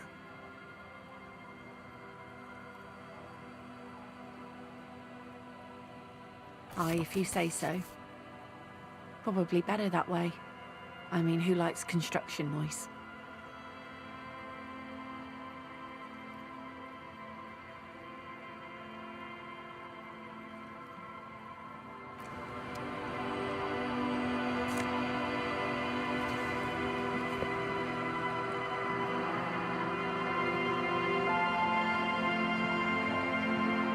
Our tenant, the policeman.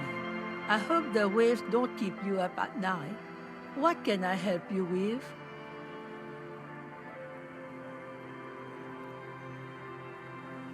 Nay, I haven't seen anyone lately.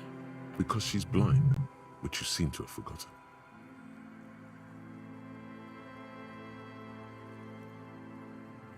This is my little cinder block town. I know what goes on around here. She's being evasive. She knows something. There was a murder in Martinez. She might be a suspect. We would appreciate your help. Would you now? I know how this world works, and it doesn't work when people tell on each other.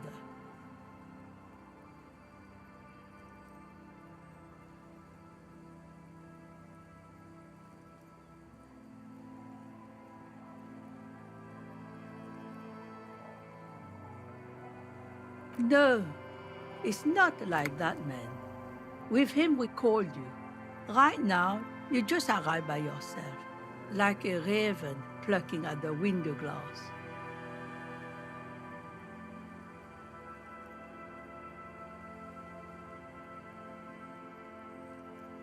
There's not much to tell. People come and go. Now, was there something else? I see, ma'am. I hope you don't mind if we look around anyway. You should look around your shack.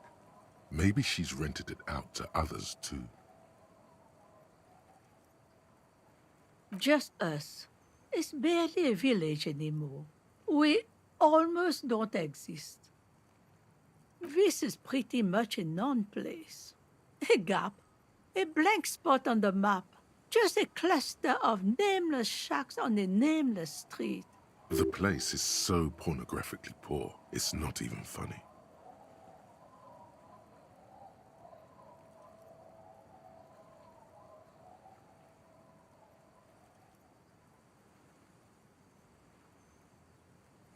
Over there, you can find more of the same. Shacks and trees growing wild. That's the pox. An old military hospital and its surroundings. Or it used to be.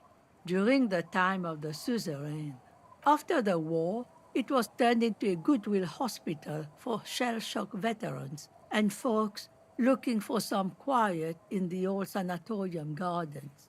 Now the area is crisscrossed with nameless streets and makeshift cinder block houses, shacks as far as the eye can see.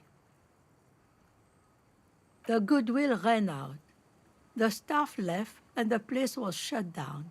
It's long gone by now. Well, there's Lillian and her kids.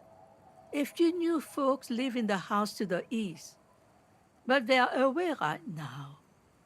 And then there's the drunks. Not a pretty sight, but there's little we can do about it. Home is home, even for them. Lillian is tough. Tougher than the men here, at least. If it wasn't for her and the kids, this place wouldn't have a spark of life left. I'm sure you did. Nature keeps them in rotation. A new face pops up every now and an old one disappears and is forgotten. This is who we are. She nods, rinsing another piece of cloth.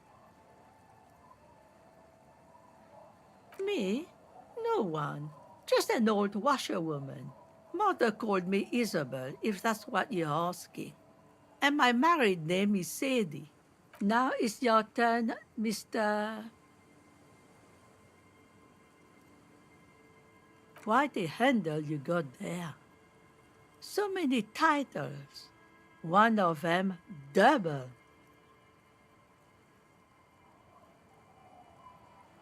Eh? What's this about? Come now, I can't read all this scribble. Tell me what it says.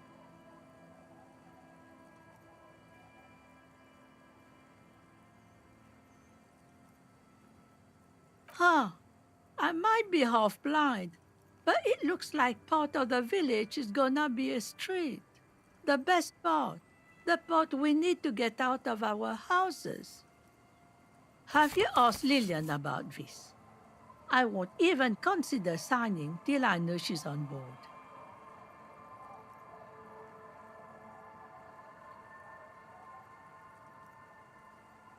I can wash it for you, but it's going to take about a half an hour.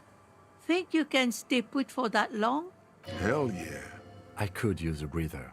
It's been another track and field day. Well, hand it over then, and I'll see what I can do. Must say, I'm proud of this one.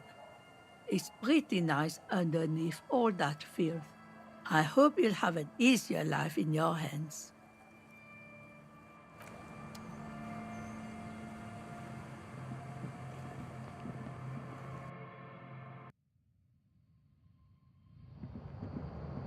As you look at the floorboards in this corner of the shack, it's clear one of them isn't quite level with the others. The edge of a floorboard next to it looks scratched.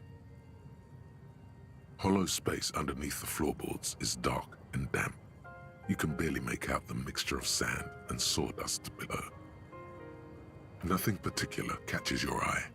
Looks like more reeds. There might be something hidden inside the sand, though. You stick your hand in and start combing through the sand. Dry, not like outside. Fine dust. And then, something hard wrapped in paper. A small cylindrical object. You pull it out. A bullet. A 9mm bullet, to be exact. Fit for all muzzle loaders of that caliber. The floorboard doesn't care. But maybe the washerwoman does. You have enough to confront her with. It's extra ammunition. She's locked and loaded, ready to fight some cops.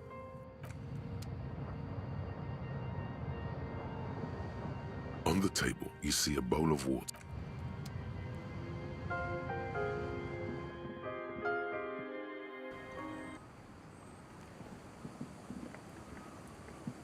Our tenant, the policeman, I hope the waves don't keep you up at night. What can I help you with? Damn that girl. And without anger, a long and harsh life has taught her not to buckle under pressure. But you didn't put it there, did you? Gone and hid things in there? She's usually a good tenant, and not a stupid one either. Yes, I let my room to that Ruby girl. As I've done before when she's been in trouble or just looking for solitude. I've made it clear, we welcome all kinds of people here. She came last Friday, left on Monday in a hurry. What has she gotten herself into, that girl? That's for the police to find out. Right then, please answer each question to the best of your ability. I'm sure we have a few. Yes, early with the dogs, around 8 o'clock, I think. She probably heard the lieutenant's Kanema drive by, and it woke her up, just like it did you.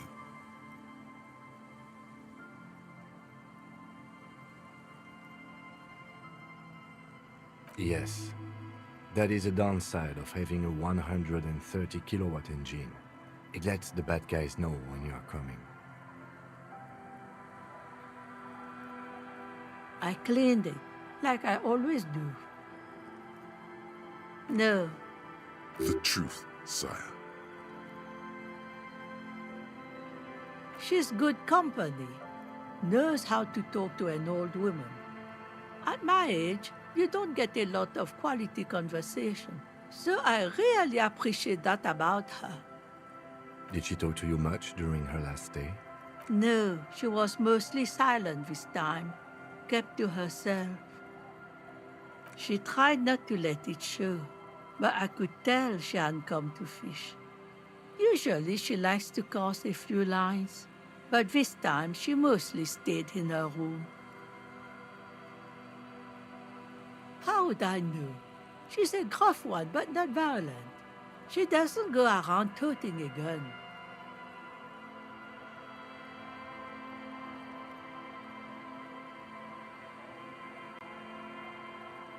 Nothing of the sort. Sure, she was no stranger to the bottle. She fit in that way. But I only knew her to have a beer on the beach while watching the sunset. She isn't what you call a drunk. Even offered me some from time to time. Said it was part of the communal life. But I never saw her lose control of herself the way some people do.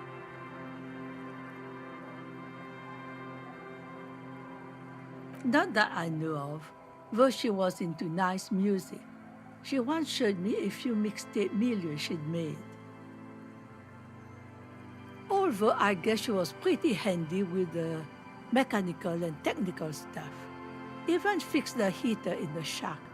You should be thankful for that. I don't know. Further up the coast, she tried to leave quietly, but the hinges on that door screeched like a cat in heat. Woke me up. I heard her rushing in those heavy boots, heading up north. It's a peninsula. She might be trapped. You'll never find her, you know. She knows the coast like the back of her hand. You only just arrived. I wouldn't worry about that, man. We are persistent.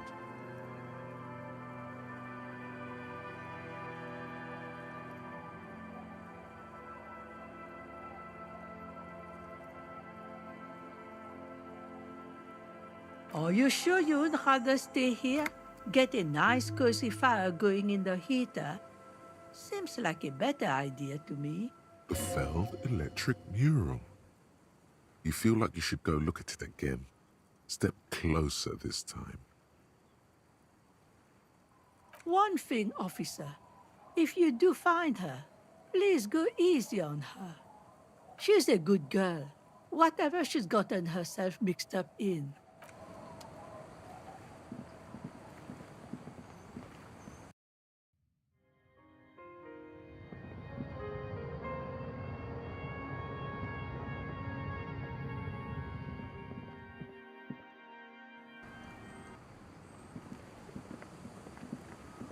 our tenant, the police. What more do you want to know? Yes, let.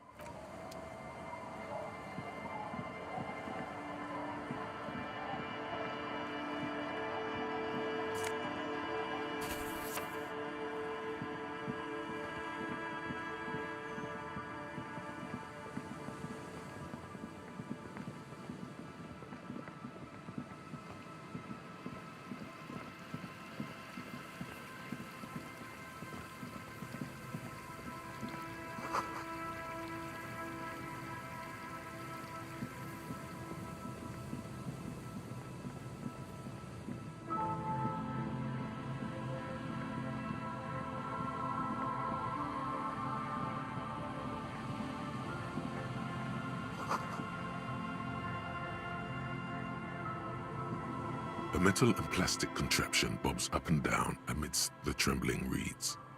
At first, it just looks like trash, but if you look closer... That over there must be the boy class she told us about. The one she hid her passport in. We should take a look. You lift the boy out of the water without much effort. It's not tied to anything. The cords dangling from the bottom appear to have been cut. The number 11 has been written on the yellow plastic. It hasn't been in the water for very long, but it's already discolored and slimy with silt. A latch holds it close, but only just barely. The brittle metal of the latch has cracked. Simple construction. Very unsafe. There's something in there, splashing around.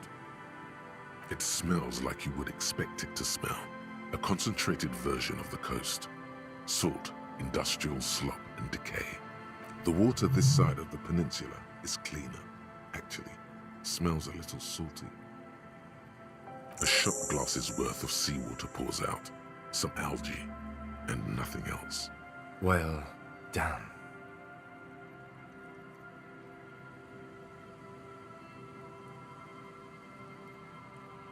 We still got here too late. There's nothing of use here anymore.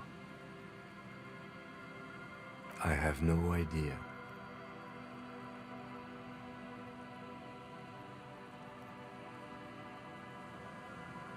Or think we do. This is a small loose end, either way. Not important, I hope.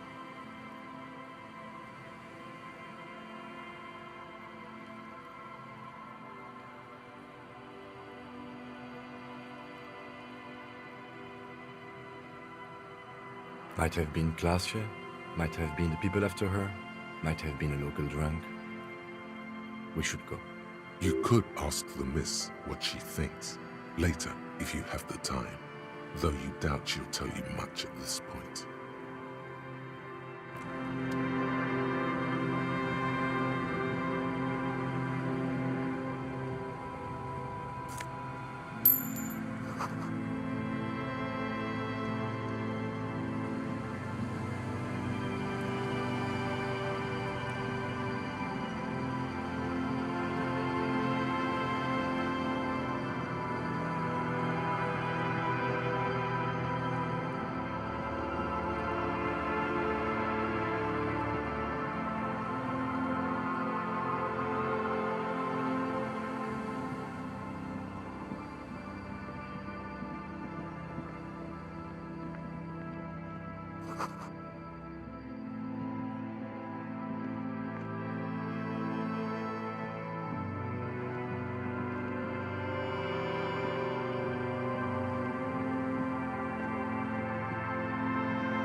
metal payphone under... You hear the tone. The machine is inoperable. Calling. Still, this feels wrong. End of tone. Pierre, is that you, Pierre?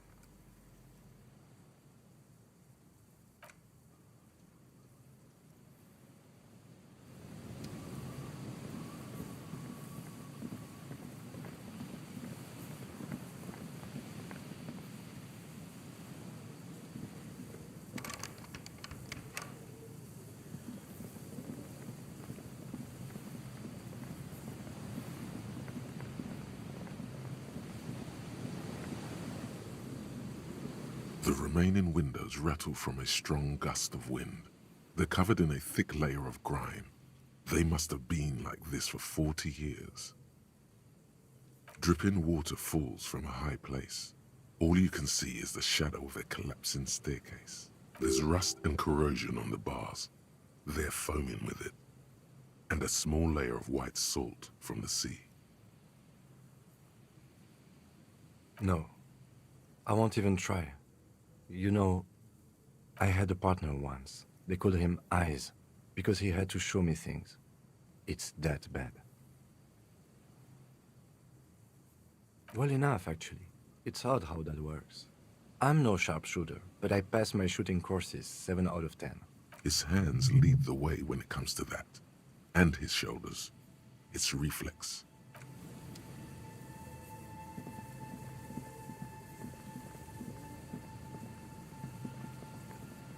Hello again.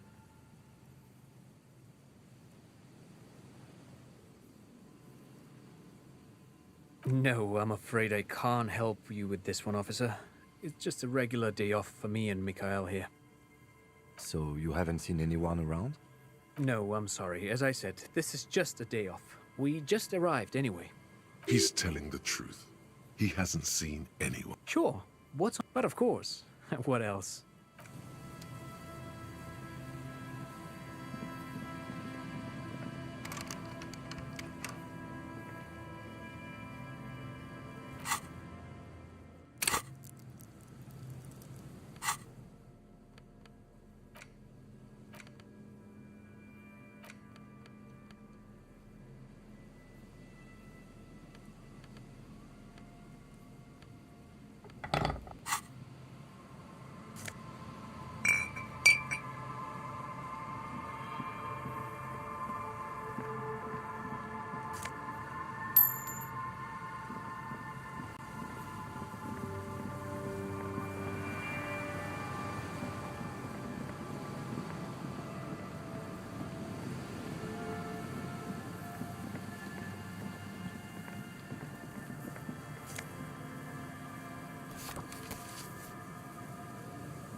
There's some tear.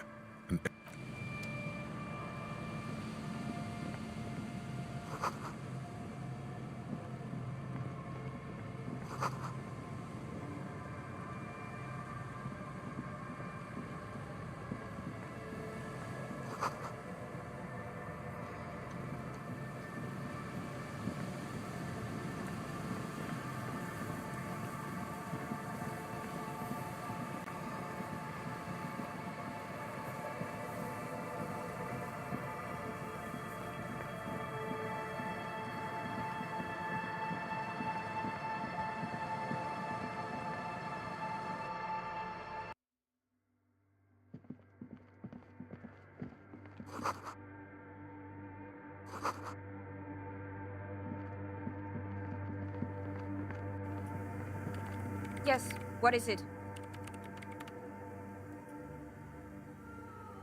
What? No, no one's suspicious around here. She has not seen her, sire. 'Tis true.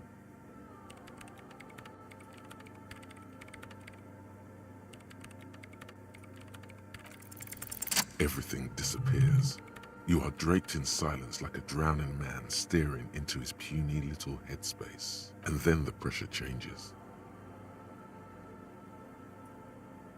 It feels like flying on an aerostatic, or when your ears pop, or like a subtle difference in the atmosphere, a weather change hanging in the air. What if the sound you're looking for is too low for you to hear it? A better sound system? Alright, but where would we get one? Suddenly, a rhythmic beat permeates the walls, causing a small patch of decorative stucco to crumble onto the wooden floor.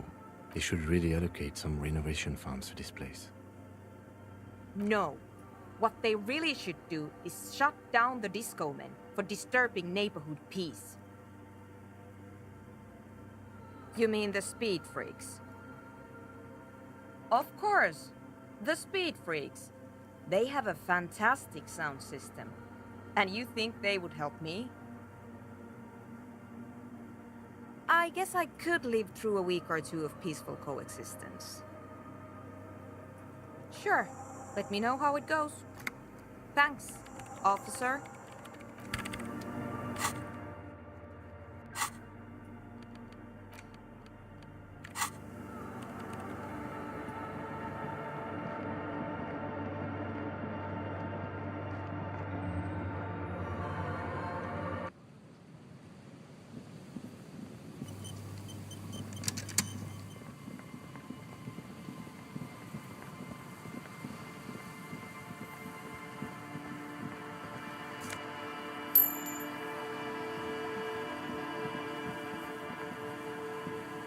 An old door, worn by elements, guards the depot. The wind has blown a sand dune in front of it. The door hasn't been opened in a long while. You see a handle. From here to the whirling, I can't see how. The church is in the way.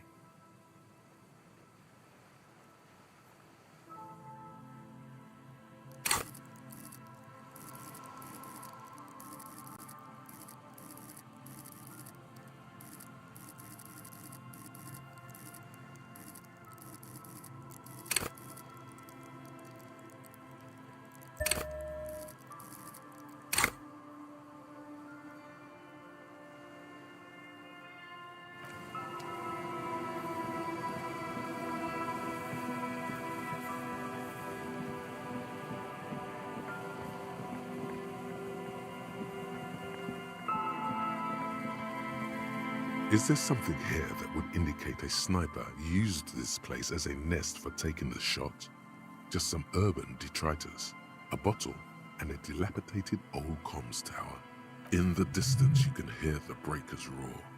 I don't see it, Lieutenant W. Freighter. I don't see a person take a shot here and hit something there, in the whirling in rags.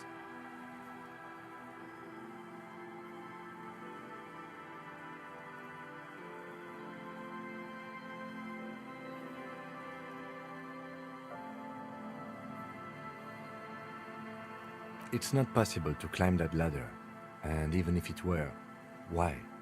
There's no platform up there to aim from. To warm his hands before pulling the trigger? Perhaps, but anyone could have made this. The coast is specked with fires this time of year. Truthfully, this seems like a very poor choice to take a 1.2 kilometer rifle shot from. Visibility is awful. There's water vapor everywhere. I think we can rule out biddable prime, was it? Those? A smoking assailant who favors Tumutiri to Astra or Joan? Cigarette butts are everywhere. This is a common brand for all men. Tumutiri was a Revacholian colony on Ilmaran. The suzerainty's population was mostly Ilmaran Areopagites, up to 97%. The region was known for its tobacco export, hence the name. Nothing is unimportant, detective. Those? Tumutiri. Oh, you do? The butts you saw had a silhouette of a boy wearing a coffee hat, a tobacco picker. This boy is the Tumutiri brand logo. Contemporary Revacholians prefer Yuan, a local blend from the southern islands, or Astra, a legendary cigarette from Grad. Tumutiri is favored by older men who like its old-fashioned paper filter tips, insane amount of tar, and the sweet smells of colonialism and halva. There, 1.2 kilometers over the cold water of the bay, through a thick snowstorm melting flake by flake in the waves, you see the smallest rectangle, barely visible. A glowing light on the third floor of the whirling in rags.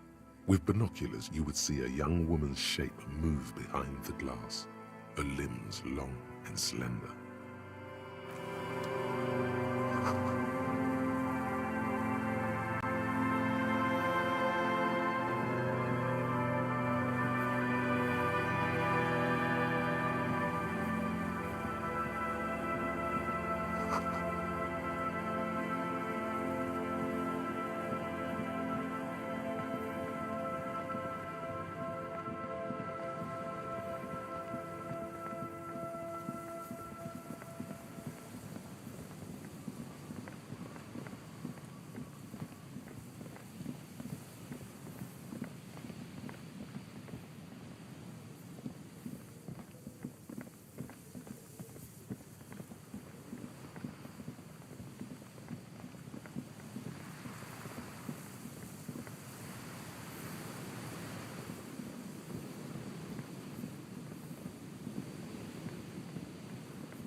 Hello again.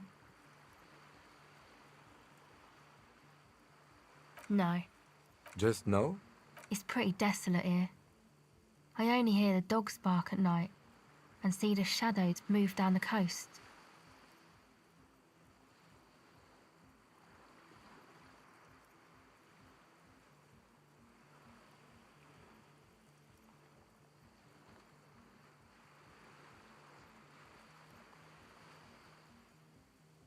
Superstition. We can turn the grim desolation into a fun dance club, and thus also help turn this hellhole around.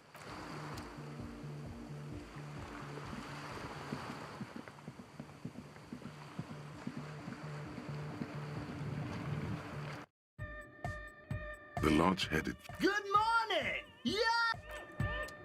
Hi again. So, how are things going? Yes? What's the deal?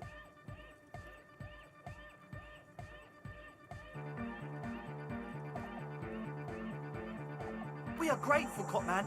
You're an augury of a new era of a Nordic dance music.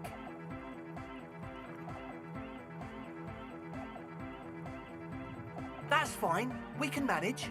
And you're still sure about keeping our little side business, right?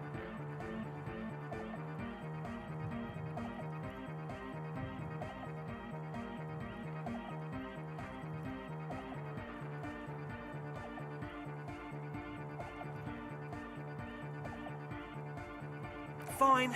We can make do. It's going to take us a bit to move our stuff inside. A couple of hours, maybe. Come check back later. Let's get moving.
The light vanishes inside the concrete slit. The structure goes deep under the earth. Maybe it's just a storm drain for the sewer. No idea. Could be connected to one of the buildings around here. We might find her down somewhere. There's an old storm drain system beneath Martinez that's mostly collapsed. Revachol's sewage system has been built and rebuilt 4 or 5 times now. In conclusion, she could be under any building. I hope not.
You see, a slogan used to enter above the mural, a collapsed roof, broken windows set in walls that are cracking and will soon also fall. And the coastal Feld Electrical. How ironic. All Feld Electrical, you only know them as a small company that makes ink cartridges. There's something in the wind. Sometimes the only way to go forward is to fail first. In there? She could. Or she could be in the identical room over there, or in that boat shack. In that church tower, maybe. Why single out this one building?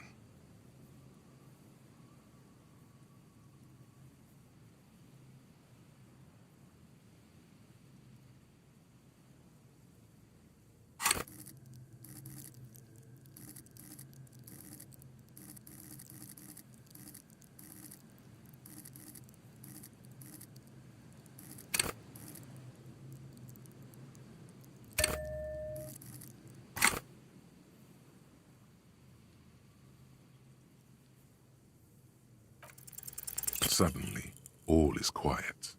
There is no cold hand brushing against your forehead, no rustle in the reeds. The wind has died down or gone behind a corner. You only hear distant waves washing the coast. The ruin in front of you is silent as a tomb.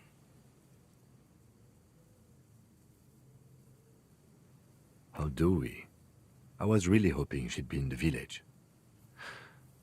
Okay. She's probably north of the village, and this place is a peninsula. We already scanned most of the outdoor areas on our wild cryptid hunt, so we have an understanding of the geography, at least. And then there's the church. We've already searched that and can rule it out. I know it doesn't feel like progress, but exclusion is a step too.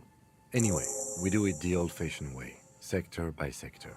Go over the whole peninsula, ask the locals, enter the places where we can enter first, like we did in the village. Trying to talk to the wind, the city, whatever you thought would happen, did not. And now you're just standing there with your hands fallen to your side. Is trying to talk to the city something you've done before? Is it in your secret repertoire? A trick for when you're out of ideas? Then, if we're desperate, we can look where we can't enter. Bunkers, storm drainage, displays. I'm sure it won't come to that. Walk the coast, the old boardwalk, the reeds. You can always come back here and talk to the wind again.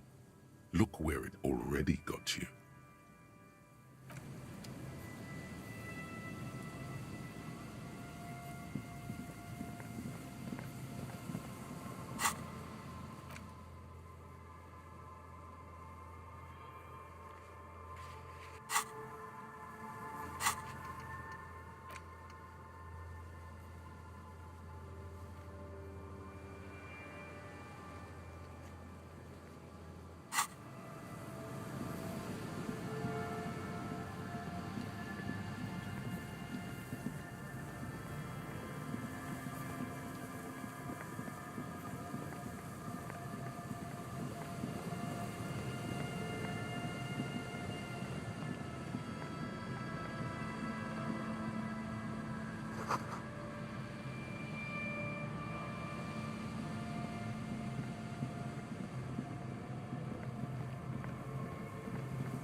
Hello, mister.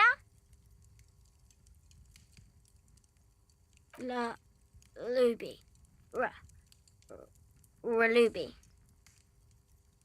My mom tells me I'm a big girl, but she doesn't know that I can't say Earl. Or sometimes I can, but then Kids. Yes, I am. Little Lily. Do you know my mom? That's nice. My mom is great. She's never angry or anything. Yes. They don't want to play with me. They're older and play outside. They look the same. Sometimes I can't tell them apart. They look identical. Bye! Is that the phasmid? It looks like the phasmid, leaning against the wall. It's not the phasmid. It's not even organic. It's a fire iron. How disappointing.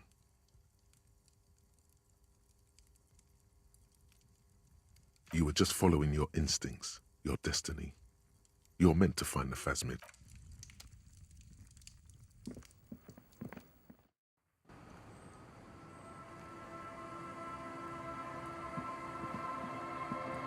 The scruffy-haired little boy kicks a stone while the other watches him do it. What bad people? I don't think questioning 4-year-olds without their parents present is going to crack the case. This one doesn't say. Lily's our mum. The stone kicker. The other one. Wow. So intellectually stimulating. Yes. Yes. You're stupid.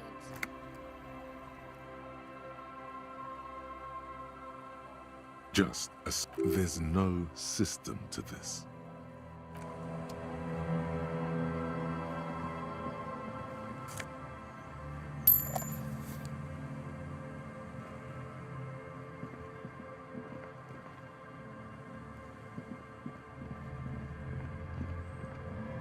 Good to see you, friend. Does he actually know you? Or is he just shopkeep friendly?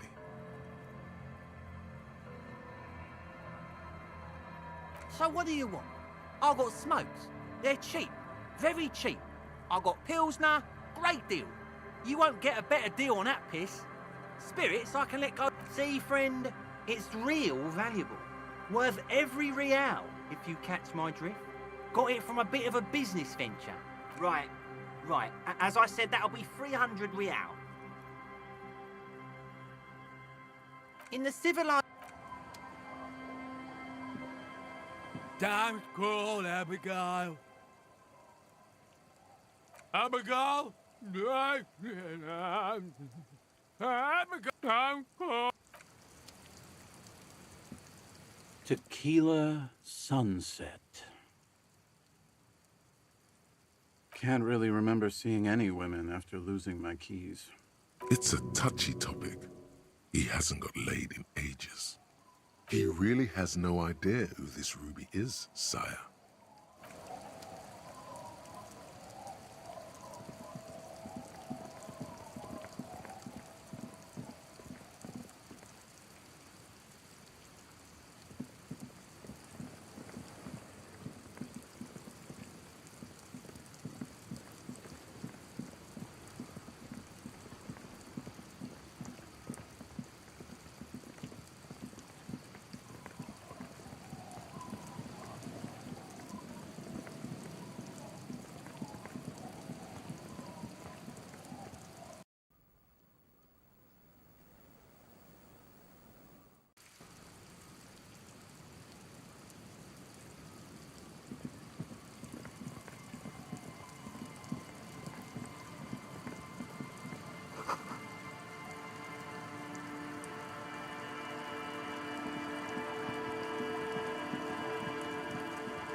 I'll just keep the Cordeleche in the channel, if that's okay.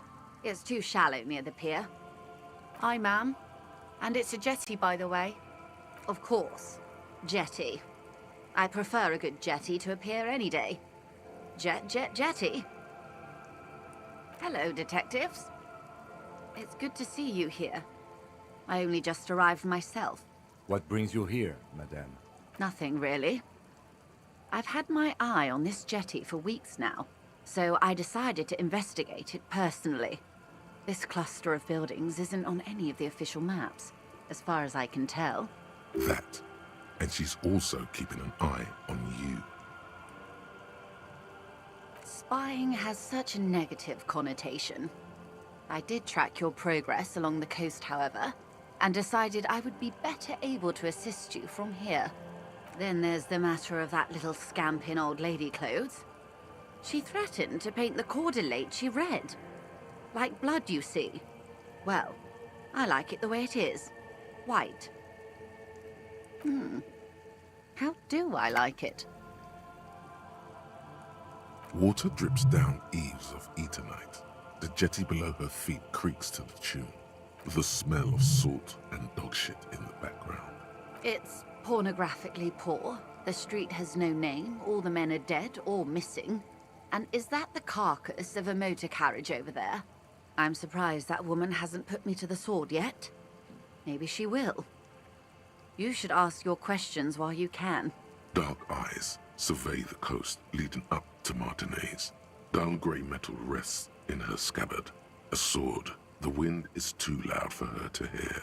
Fortunately for you, madame, the RCM is on the scene. All right. politics time. Let's react.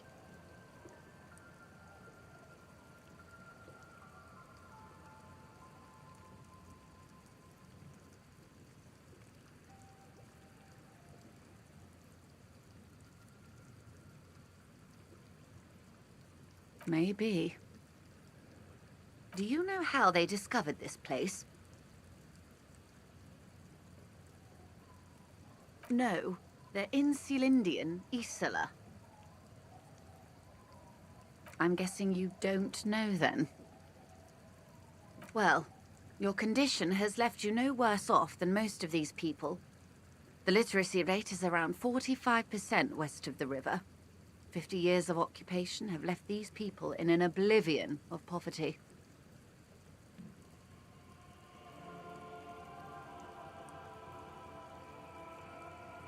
I knew you would sympathize. Most Revacholians will never know what this place means. Our home. This island of matter. Or why they were ferried over in the first place. Remind me to tell you one day. For now, how can I assist you in this new location? Do we? I hear you have singled out a suspect and are in pursuit. This is cause for cautious optimism. I would not want to delay you. Maybe there is something else I can assist you with while you're hot in pursuit? By love, you did. Fast, observantly, like an electronic printer. Pleased to meet you, Lieutenant W. Freighter Dubois. I am glad to see a man of high qualification. The situation is precarious. What can I help you with, Lieutenant Freighter? Of course, anything to help. I am sorry to have been the bearer of bad news.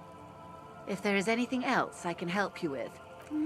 She's not even asking you. Of course, Detective. You can always drop by later, should something come up. Well, technically speak, officer, I assure you I'm a... The Crown's her nonchalance. Good.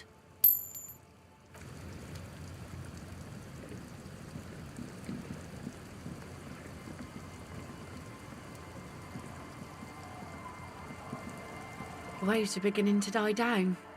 Look at those little bastards. Simmer down. Simmer down, bastards. Unfortunately, the factory sold this one with a 3-year warranty instead of a story. It's to intimidate folks, mostly.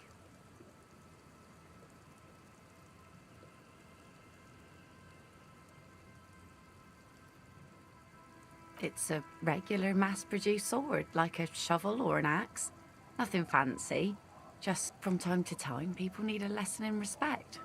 That's just the way it is. Back in the day, I caught the eyes of many men. And believe me, men need a lesson in manners from time to time. What makes you think we haven't? The truth is that that goes for men too. But they put on an act for us. Pretend like everything's good and living in shit doesn't bother them. No one wants to... Some went to patch their wounds, their lesson learned.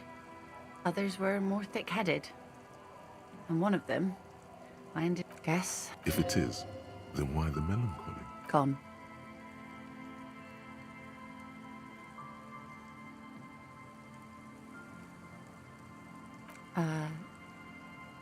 Good for you. He, however, was lost to the waves.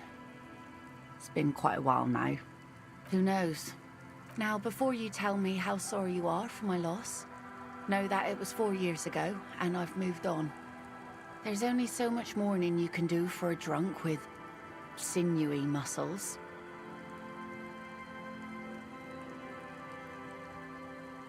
Us working folk don't... Life didn't really... This is neither a touchy.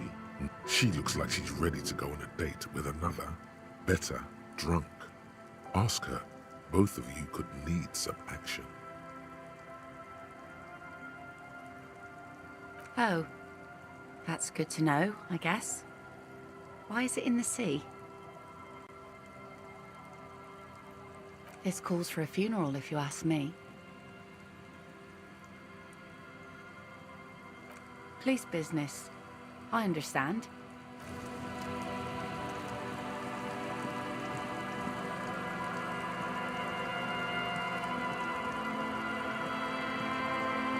Our tenant, the policeman.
This is it, the scene of the party. The fire pit. Cigarettes and empty bottles all evidence it.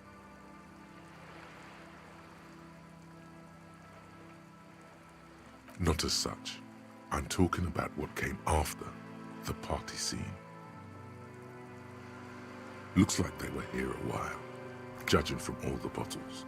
The sunken motor carriage provided them a focal point, like a goose ice sculpture or a chocolate fountain. Looks like it.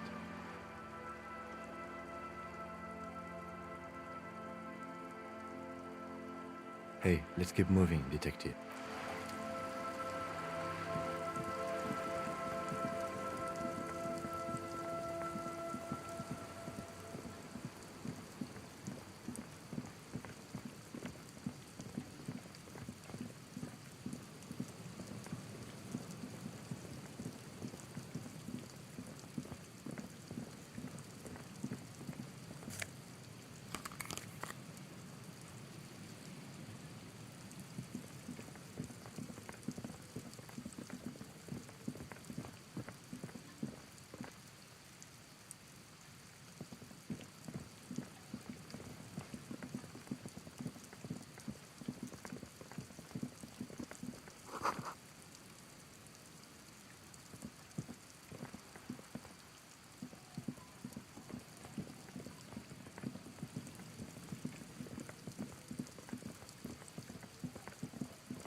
The hawthorn tree on Rue de Saint-Gilles Lane. Bronze-colored ribbons of magnetic tape are caught in its branches, fluttering in the breeze. Patting the tree reveals a small sticker which has almost been worn to oblivion. It reads, RCM Emergencies Desk, number 8102, underneath a slogan, Mankind, be vigilant. The bronze ribbon twists around and within the branches in an intricately natural pattern. But there's something. There's a twisted logic in this mess. You see the ends of the ribbon, the way it flows, how it twists and turns. It's all starting to make sense. It'll be easier to remove now. With slow and deliberate motions, pulling, bending, and unraveling, you manage to extricate the magnetic tape from the branches. It curls up into a mess inside your pocket. If only you could find a way to re-spool it so that you could hear what's on the tape. Maybe Roy from the pawn shop can help you with this. What's the tape for?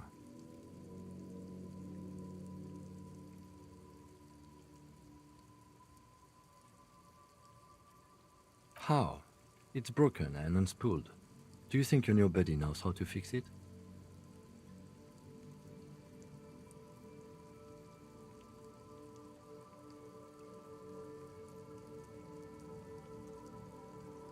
You could also get it fixed at the pawn shop across the street.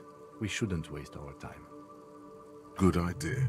He might have the tools. The tape projector in the pawn shop uses similar tape.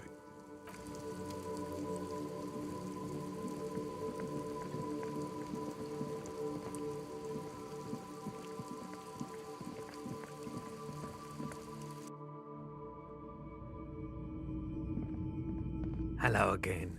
How can I help you? You mean Reese Pooley? Yeah, I do, but...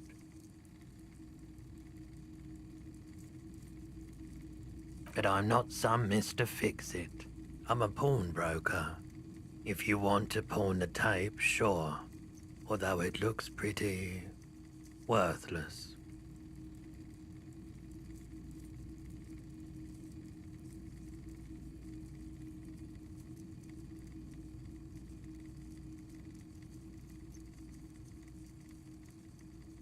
No, it's different.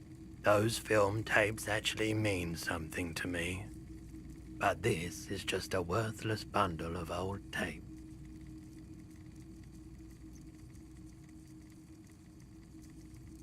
Huh?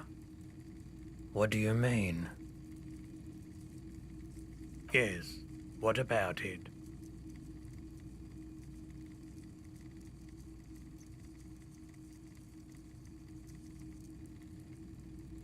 Is it any good? The music, I mean.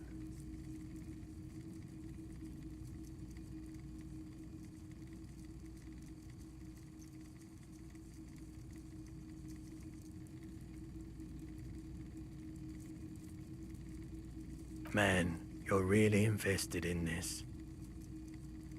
Okay, I'll help you out.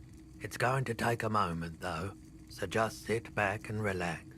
You take some time to look around the store. The play of visuals all around the pawn shop is mesmerizing. Suddenly, Roy turns back to you with a reel of tape in his hand and coughs. Yeah, my pleasure. I do what I can for true passion projects. Just try not to use this tape for negative photon emissions. Take responsibility, okay? I doubt it, but I can try and... The pawnbroker's gaze is already... Sure, let me have a look. Anything else you're thinking of selling?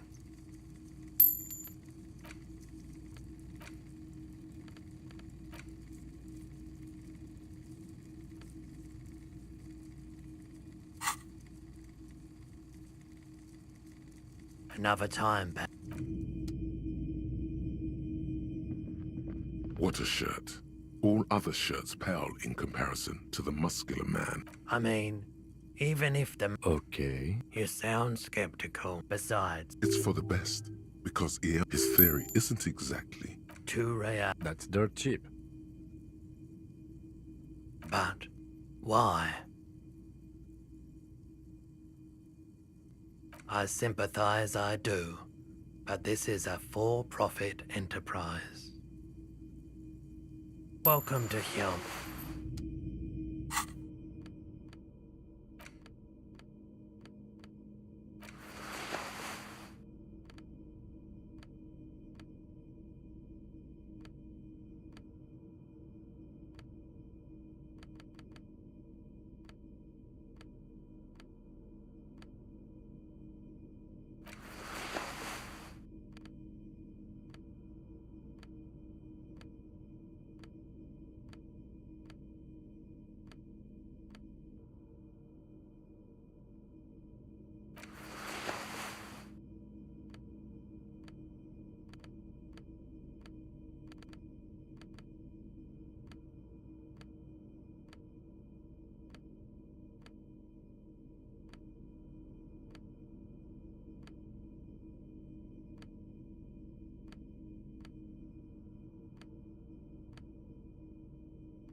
That rider's... Hey, piss... Look who it is. Shrunken cophead material.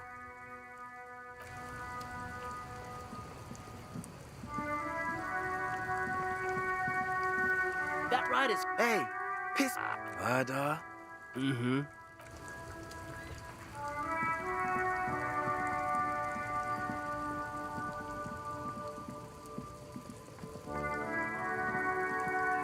Everything's still cool here, officer.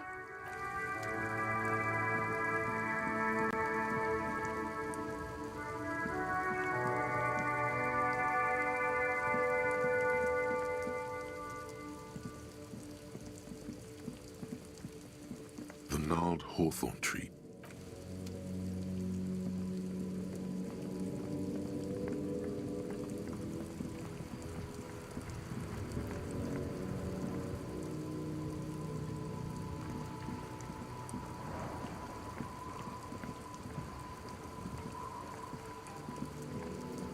I have really... Yes, that's what you need. René. Hello, officer. How might I be of assistance on this fine day? Let me think. I heard someone was hanged and left on a tree for a week. No, officers, I'm... Then help them, you wimp. He means caviar. I wish I could, but I just... Odd. He doesn't seem to... I'm not even anyone... Of course he's holding back. His mouth is so full of union... Can I at least finish my fucking sentence before you piss on it? Is that okay, René? I'm not anyone impotent. Everyone in Martinez knows... What the... The old... There... Let's try... Lest we leave. No, thank you. For being consummate... Sure of it. Oh, in many ways, yes. Oh, yes. Not in the... So, he doesn't... Of course he's not a member. He's not a member of anything. I hate this socialist rabble. Writing work mostly. Okay. Oh. No. Well, he tells his little pen man exactly what to say. It's commie propaganda, plain and simple. You should be ashamed of yourself. On the Union track? I don't even consider myself a regular socialist. Politics is not really something I involve myself in, officer. I believe everyone... Come on. No, thank you. Vigilance officer, what can this old carabinier do for you? Yes. The terrain here provides an interesting variety to a familiar game. Yes. It was left by... Why what? Because that's what happens when communists hijack your country, execute your supreme leadership, and turn your capital into a slaughterhouse. Fine. What do you want?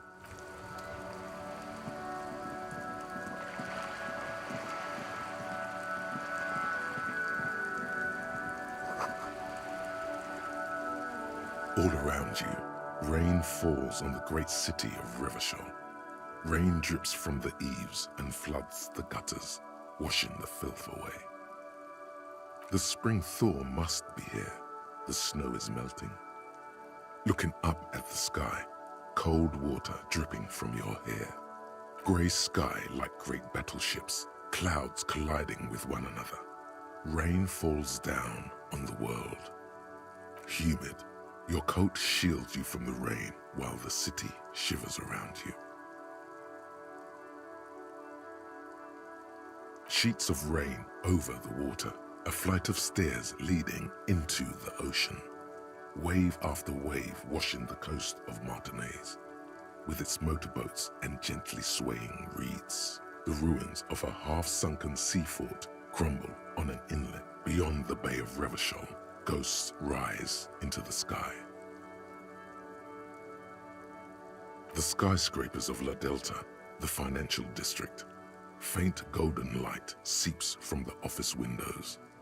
Urban coastline, rain dripping off Eternite-covered roofs. Cinder blocks left over from half-finished construction. A defunct research and development building, once seized by revolutionaries. An old wooden church stands on stilts above the water. Coal City, end of all lines. Your hair is an oily mess flecked with ash from neighboring coal plants. Smokestacks rise. The great gates of the industrial harbor are locked. A chill runs down your back. You shudder like an animal trying to shake water from its hide. Behind the gates, heaps of supply crates, red and blue metal shipping containers, slick with rain. The Greater Revachol Industrial Harbor is an artificial mountain range. Immense wealth resides within, and immeasurable poverty in its shadow. La Drusienne, King Dries passenger harbor. Cruise ships flanked by dock arms, cranes watching over the mouth of the river distributary. Couronne, the lower middle class. Distributary after distributary cuts the city blocks in half. 7-story buildings trail off into the rain. A silvery curtain of rain over the houses. The class divide. You have never been there. They don't need the law east of the river. Capeside apartments. Tower blocks crowd one another. 4.46mm bullets still lodged in their war-torn stone walls. Hallways collapse from the mortar hits of a war that was lost long ago. Clotheslines go to waste in the rain. Radios play. The news at noon. A yard. Rain falls onto the roof of a woodshed. The lingering odor of decomposition mixes with that of damp soil. A traffic jam. Rain thrumming on the roofs of motor vehicles. Inside, drivers watch water streaming down their windshields. The statue of a king shudders. He too is cold. The canal bridge has been raised. The road ascends. A raised motorway loops above the ghetto. Beneath its concrete columns, a sea of rooftops, woodwork, and tar stretches northward. 4-story buildings as far as the rain can fall. The snows melt in Jamrock. To be in Martinez, where no one goes, at the runoff point of a long-forgotten canal, in the standing in the rain. Have a brother in the cut. Where? In the rain-swept distance, above the rooftops of Jamrock, a repurposed silk mill stands perched above the motorway exit. Precinct 41 hunches in the rain. Your vision blurs. You wipe your face with your hand. Coalition aerostatics hang like apparitions under the cloud cover. Way up there, where rain... This rain will not let up anytime soon. At least we are dressed for it. Let's keep moving.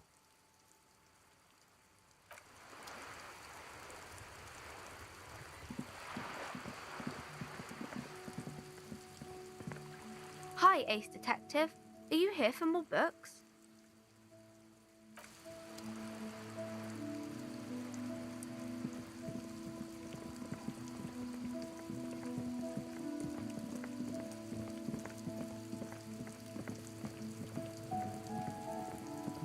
What do you see?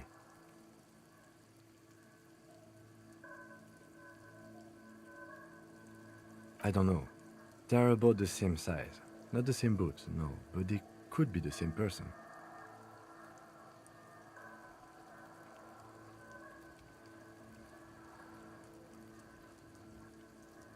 No, these prints are pretty standard. The ones in the dust looked custom. Or maybe they're just a foreign design. It's a boot print, whatever the case.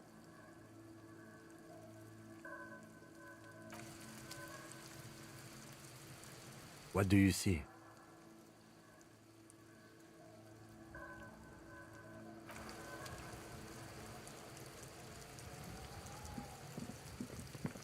Fuck, does Kuno care?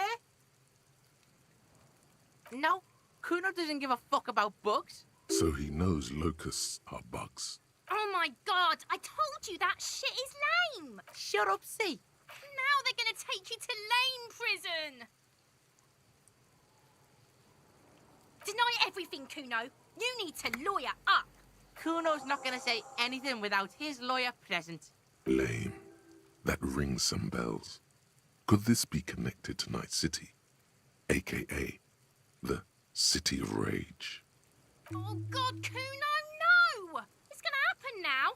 They're gonna make you lame. Stop it, C. No one's gonna make anyone lame. Kuno's got this under control. There's definitely something going on here. You should check out Kuno's shack, the one with the pig's head. The fuck do you want with it? Good call, Pigmeister. The fuck do you want with it? Good call, Pigmeister. Don't come and talk to Kuno doesn't...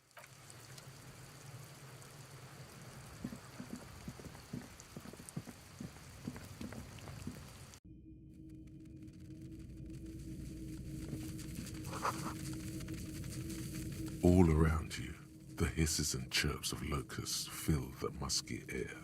The earthen floor of the shack has been shaped into mounds of mud, dotted with little holes for windows. Like skyscrapers, spires of dirt and sand rising. Accommodations for their insectoid inhabitants. Well, detective, it appears you've solved the case of the locusts. For the missing locust case, which is a sub-case of the imaginary insect case. So at least that's going well. Oh, I'm not being sarcastic at all. We are making real progress here. When someone says they're not being sarcastic, it's usually a good sign that they're being very sarcastic. If anything, the presence of the locust points to the opposite. The phasmid did not take the bait from the traps. It was Kuno. The phasmid doesn't exist. But what do I know? Use your powers of deduction. You knew the magic bug was nowhere near here. The phasmid is impairing your judgment. I'll let you handle the Kuno side of things. You are doing just fine.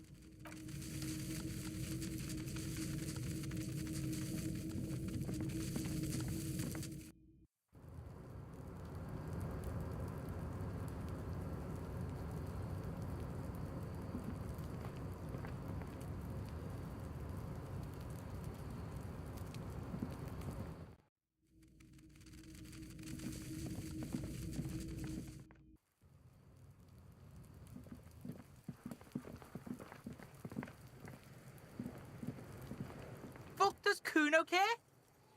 Yeah. Kuno took the bugs, so what?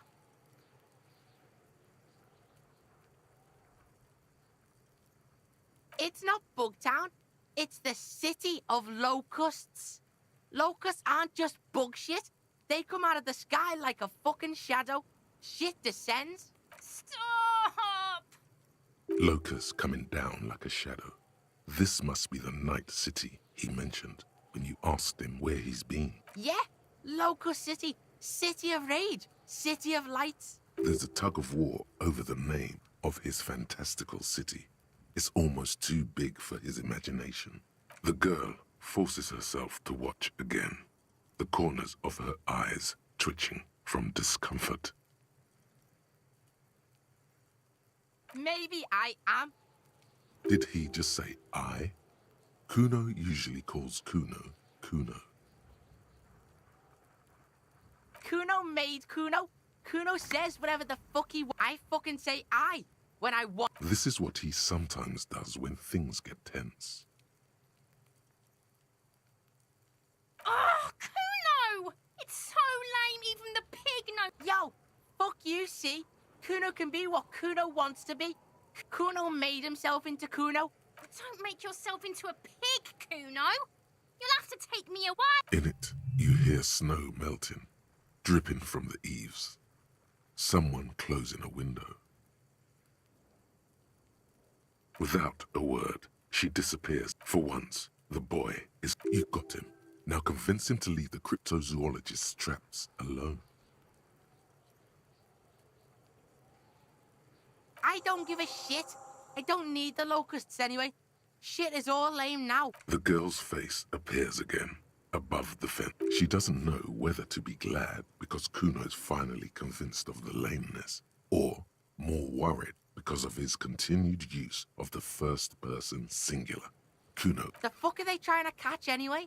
With the traps? Yeah, whatever.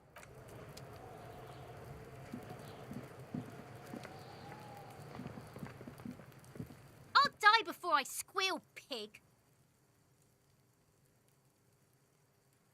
You don't want to... You can... I'll die before I... Murder? I'll die before I come... Don't be die before I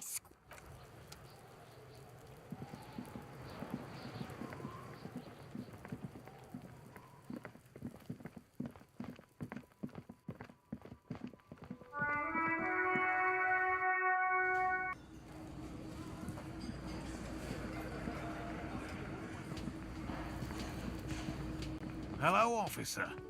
I think I almost have it. A new... So it was just a child. Thank you for telling us, sweetie. This is good news. She acts chipper, but something is secretly gnawing at her confidence. It's not... Yeah, you're right. We just... He has a 38-degree fever. Darling, I told you to take it easy. You're right, you're right. We can come back next season, when it's warmer.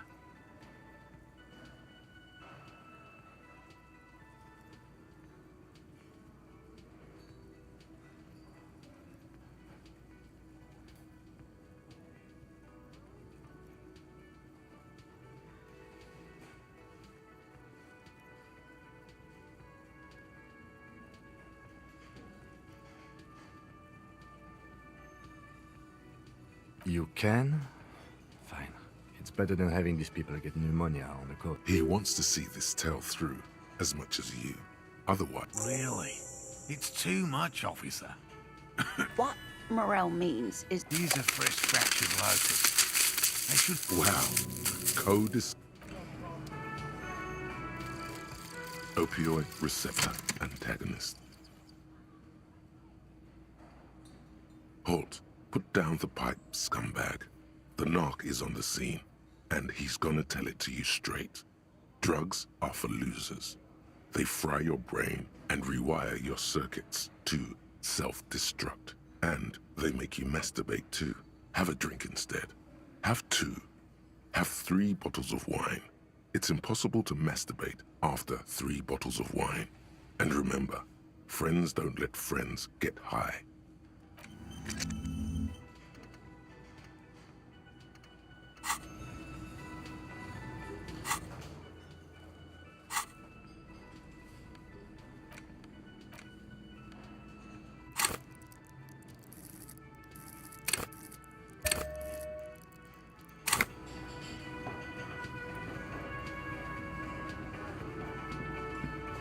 Hey, was there something you needed? Another thing. Great. I love those. Oh, okay. Well, I did hear you make noise back there, so good for you. He's really holding himself back here. It takes a lot of willpower not to ask. Okay, what is back there? Ha! I knew it. I've always wondered where those machines by the door came from. And they told me there was some kind of pinball thing here too. I knew it. Were there any back there? In working order, I mean. No, I was just wondering. He was wondering about something business-related, about how much money he could make of one.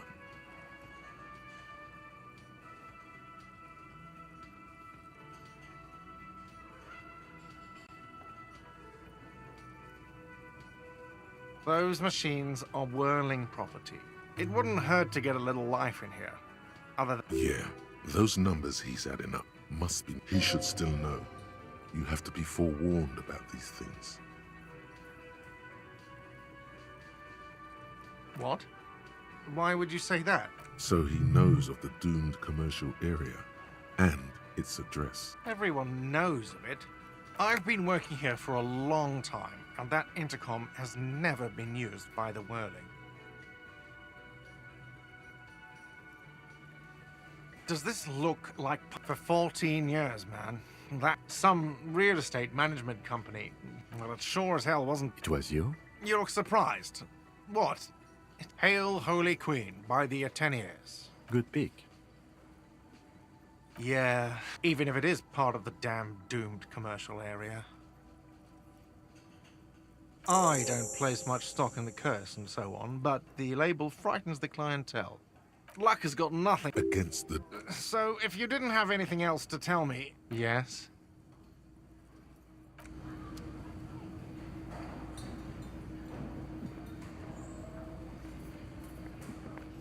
You look like shit. And I don't mean that as a metaphor.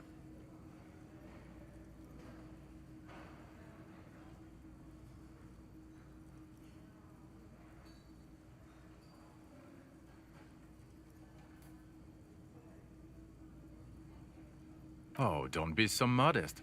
Well, Oh, come on, Jean. It looks like it's been a rough week on him. it's not just this week. There's something about this guy that matches with a face in your head. He might be wearing a disguise. Yes, it's a hobby of mine. As if waiting for some kind of reaction or response. Something to click. It's... I'm not getting involved in this. It's not my style, he thinks, glancing at the man in sunglasses and the woman beside him. Who... About what? You don't look like a cop. You know what you look like? No, not like a revolutionary. No. 'Cause it's not my job. Why don't you go and fucking do yours and solve this? Actually, Come on, Jean. Okay, say... Suddenly, out of nowhere, case-related things start popping up in your head.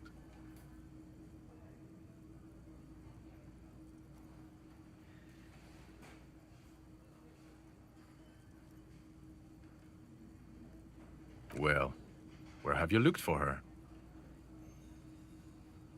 West of here? Tough luck. The place is ruined from the bombardment. A lot of places to hide there. I don't know.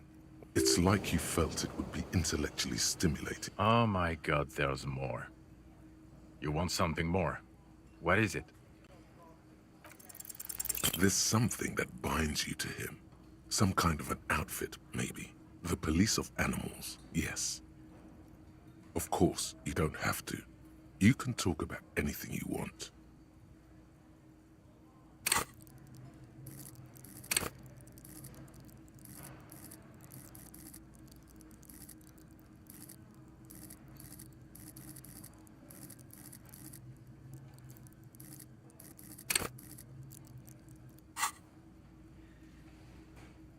Watch out for you.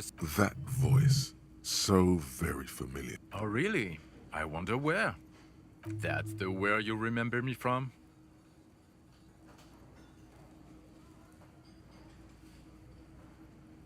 Okay, then. It's probably...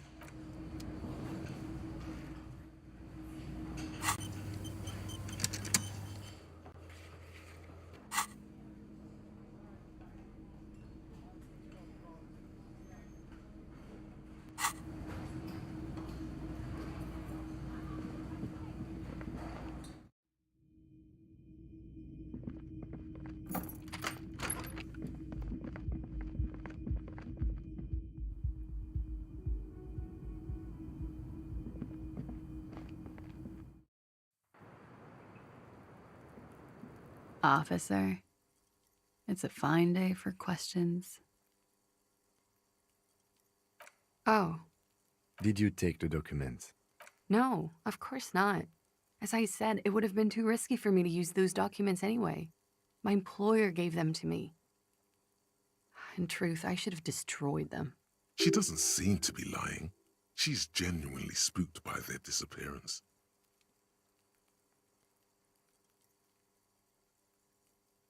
They couldn't know where I put it. I'm absolutely sure I was not followed. And I've told no one but you. You mentioned seawater? I was worried I'd been too careless with the latch. The documents were probably just washed away. I really don't know, sir. I certainly don't feel like I've won. I feel like shit. Clearly, I haven't. We're having this conversation, aren't we? How well could it have gone, I mean? The wet wind, heavy with brine. I'm stuck in Martinez just like all of us. I've been up here for... I don't know how long now. I like to call this my rooftop containment facility.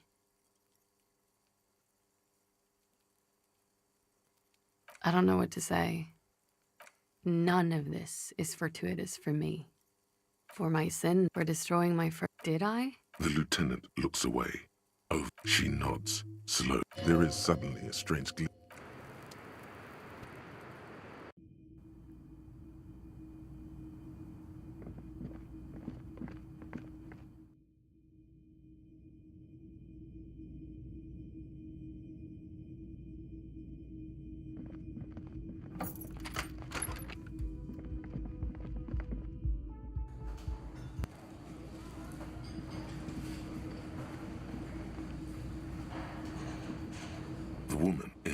I would really prefer not to talk to you right now. Yes, I am. I know. He's the real deal. He has a badge. It's hard to tell whether he's sarcastic or sincere. I'm definitely not the cavalry. I don't know. I mean, why would I want to talk to you? No, you're not. You're not the only cop in the world. Okay, fine. Let's talk. What did you want? What does one talk about with a fellow officer? What precinct? Am I from? God, he doesn't know. Fucking deranged lunatic.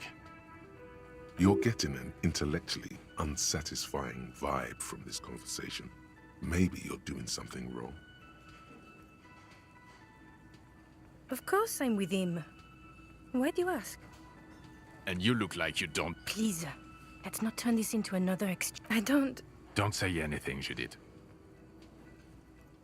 Me? No. I'm just... Okay. I'm just looking out... No one. I'm just a man with sunglasses. And you are? Yes. Something about the man with sun... Again? I can't believe this shit. You know what it is. Oh, I definitely know you from somewhere. Another life. Yes, from another life. A different life. Maybe the life of a police officer belonging to the ranks of the... To what station do you think you would belong in this alternate and totally fictional reality?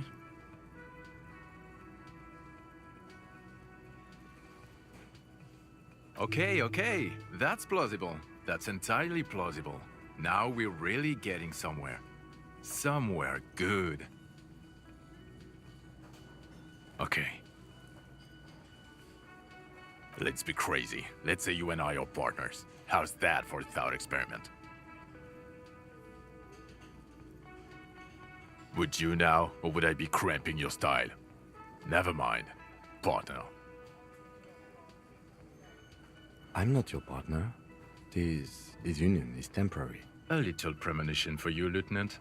Sooner or later, probably sooner, when that happens, I suggest you take his advice. The lieutenant merely bows his head. Oh, no. You see, I enjoy watching other better cops solve crimes. This isn't helping. You're not going to believe this, but police officers. Yes, sir. Solving crimes, locking up bad guys, and get this, and not just some regular boring motherfuckers in suits and Oh, it's you eccentric genius.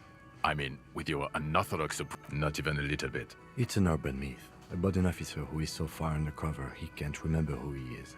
As I said, just an urban myth. You are... Okay, yes, you get the joke. Leave it at that. Neither can I, partner. Neither can... Okay, why not? Let's do it. So, do you know who hanged him? I don't know. Oh my god, there's more.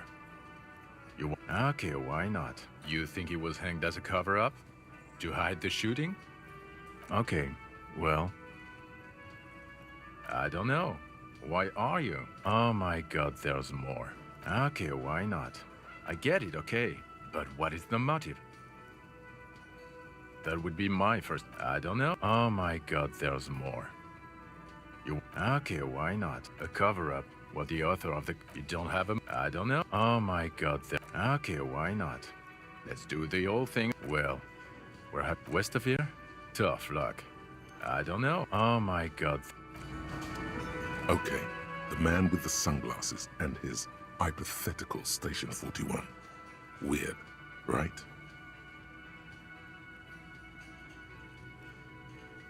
There's something missing here. Something you can't put our finger on.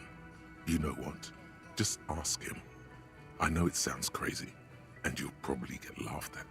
But still. Yes, just cross it off the list. Again? I can't believe... I'm going to say no.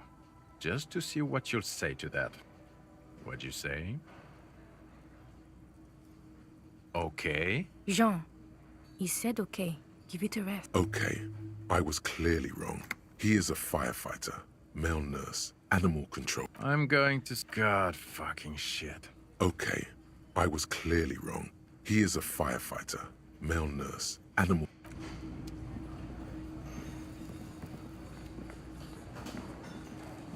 Hi again, gendarme.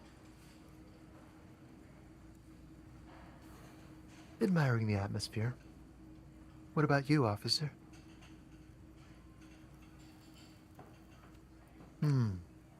Maybe you should admiring the atmosphere. Maybe you should figure it out. Oh yes, let's see. He knocked on my door a few days after the lynching. I think he was going through the entire building, asking nothing. That I didn't see anything. What friend? No, I don't think it... Muscular, handsome, strong. Yes, but he was speaking to someone on his earpiece. Yes, you know those tiny speaker... Just reporting back whatever I was telling him. Oh, let me think. Yeah, he sounded vaguely Oranese. No, not vaguely, scratch that. He sounded definitely Oranese. Sure. Anything else on your mind? You did? And how did you like him? Aw, shoot. Why not?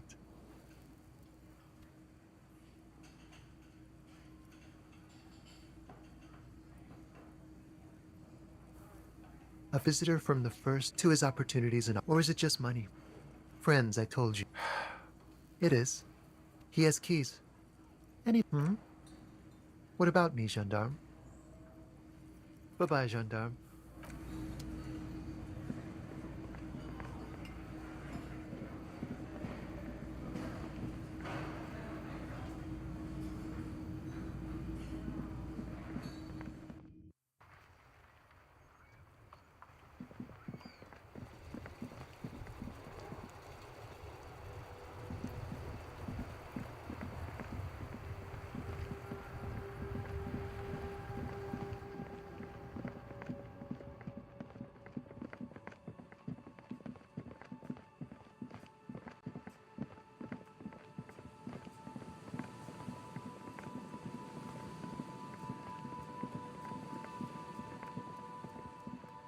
The locusts aren't doing all too well.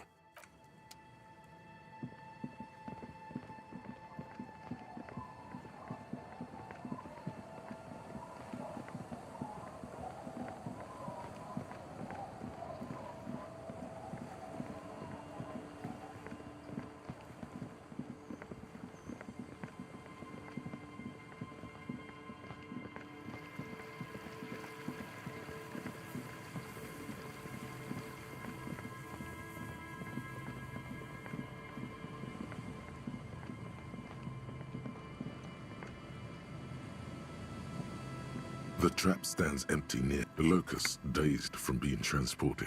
They're not really going to get the chance to get comfortable here. Good, now that's done. When do you think we will return to our impending apocalypse of a murder investigation? Don't answer that. It was a...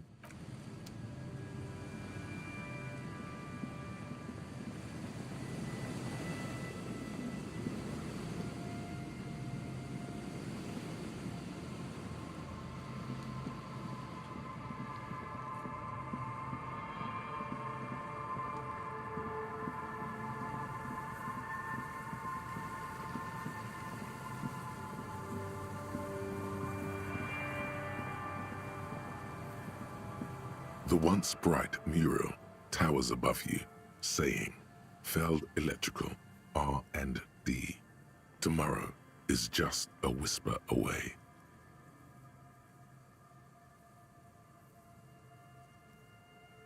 Indeed, somehow you knew it was here. An urban ruin gutted by looters that once used to consume money and dispense warmth and light. You felt it before, when it rained in Martinez, and you felt the cold of the rain. The feeling persists. It has been in you ever since. A breeze, like a quiet, go to the children of the big sea. The wind rushes away. Officer, are you okay? It looked like we lost you for a second. Okay, When you're ready, officer.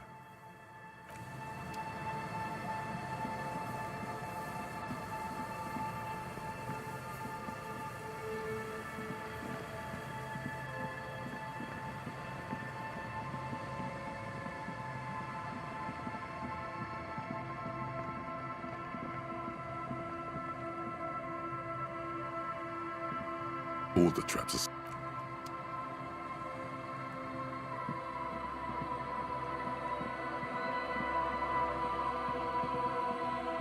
A row of ghostly shades facing a crumbling wall. With another 7 shades, a host of men, they stand, ordinary people. Collateral damage, 7 men in combat unit. The commandant, the one who gives the order. A cold sea behind this building, the other one, once filled with engineers and designers of felled elect.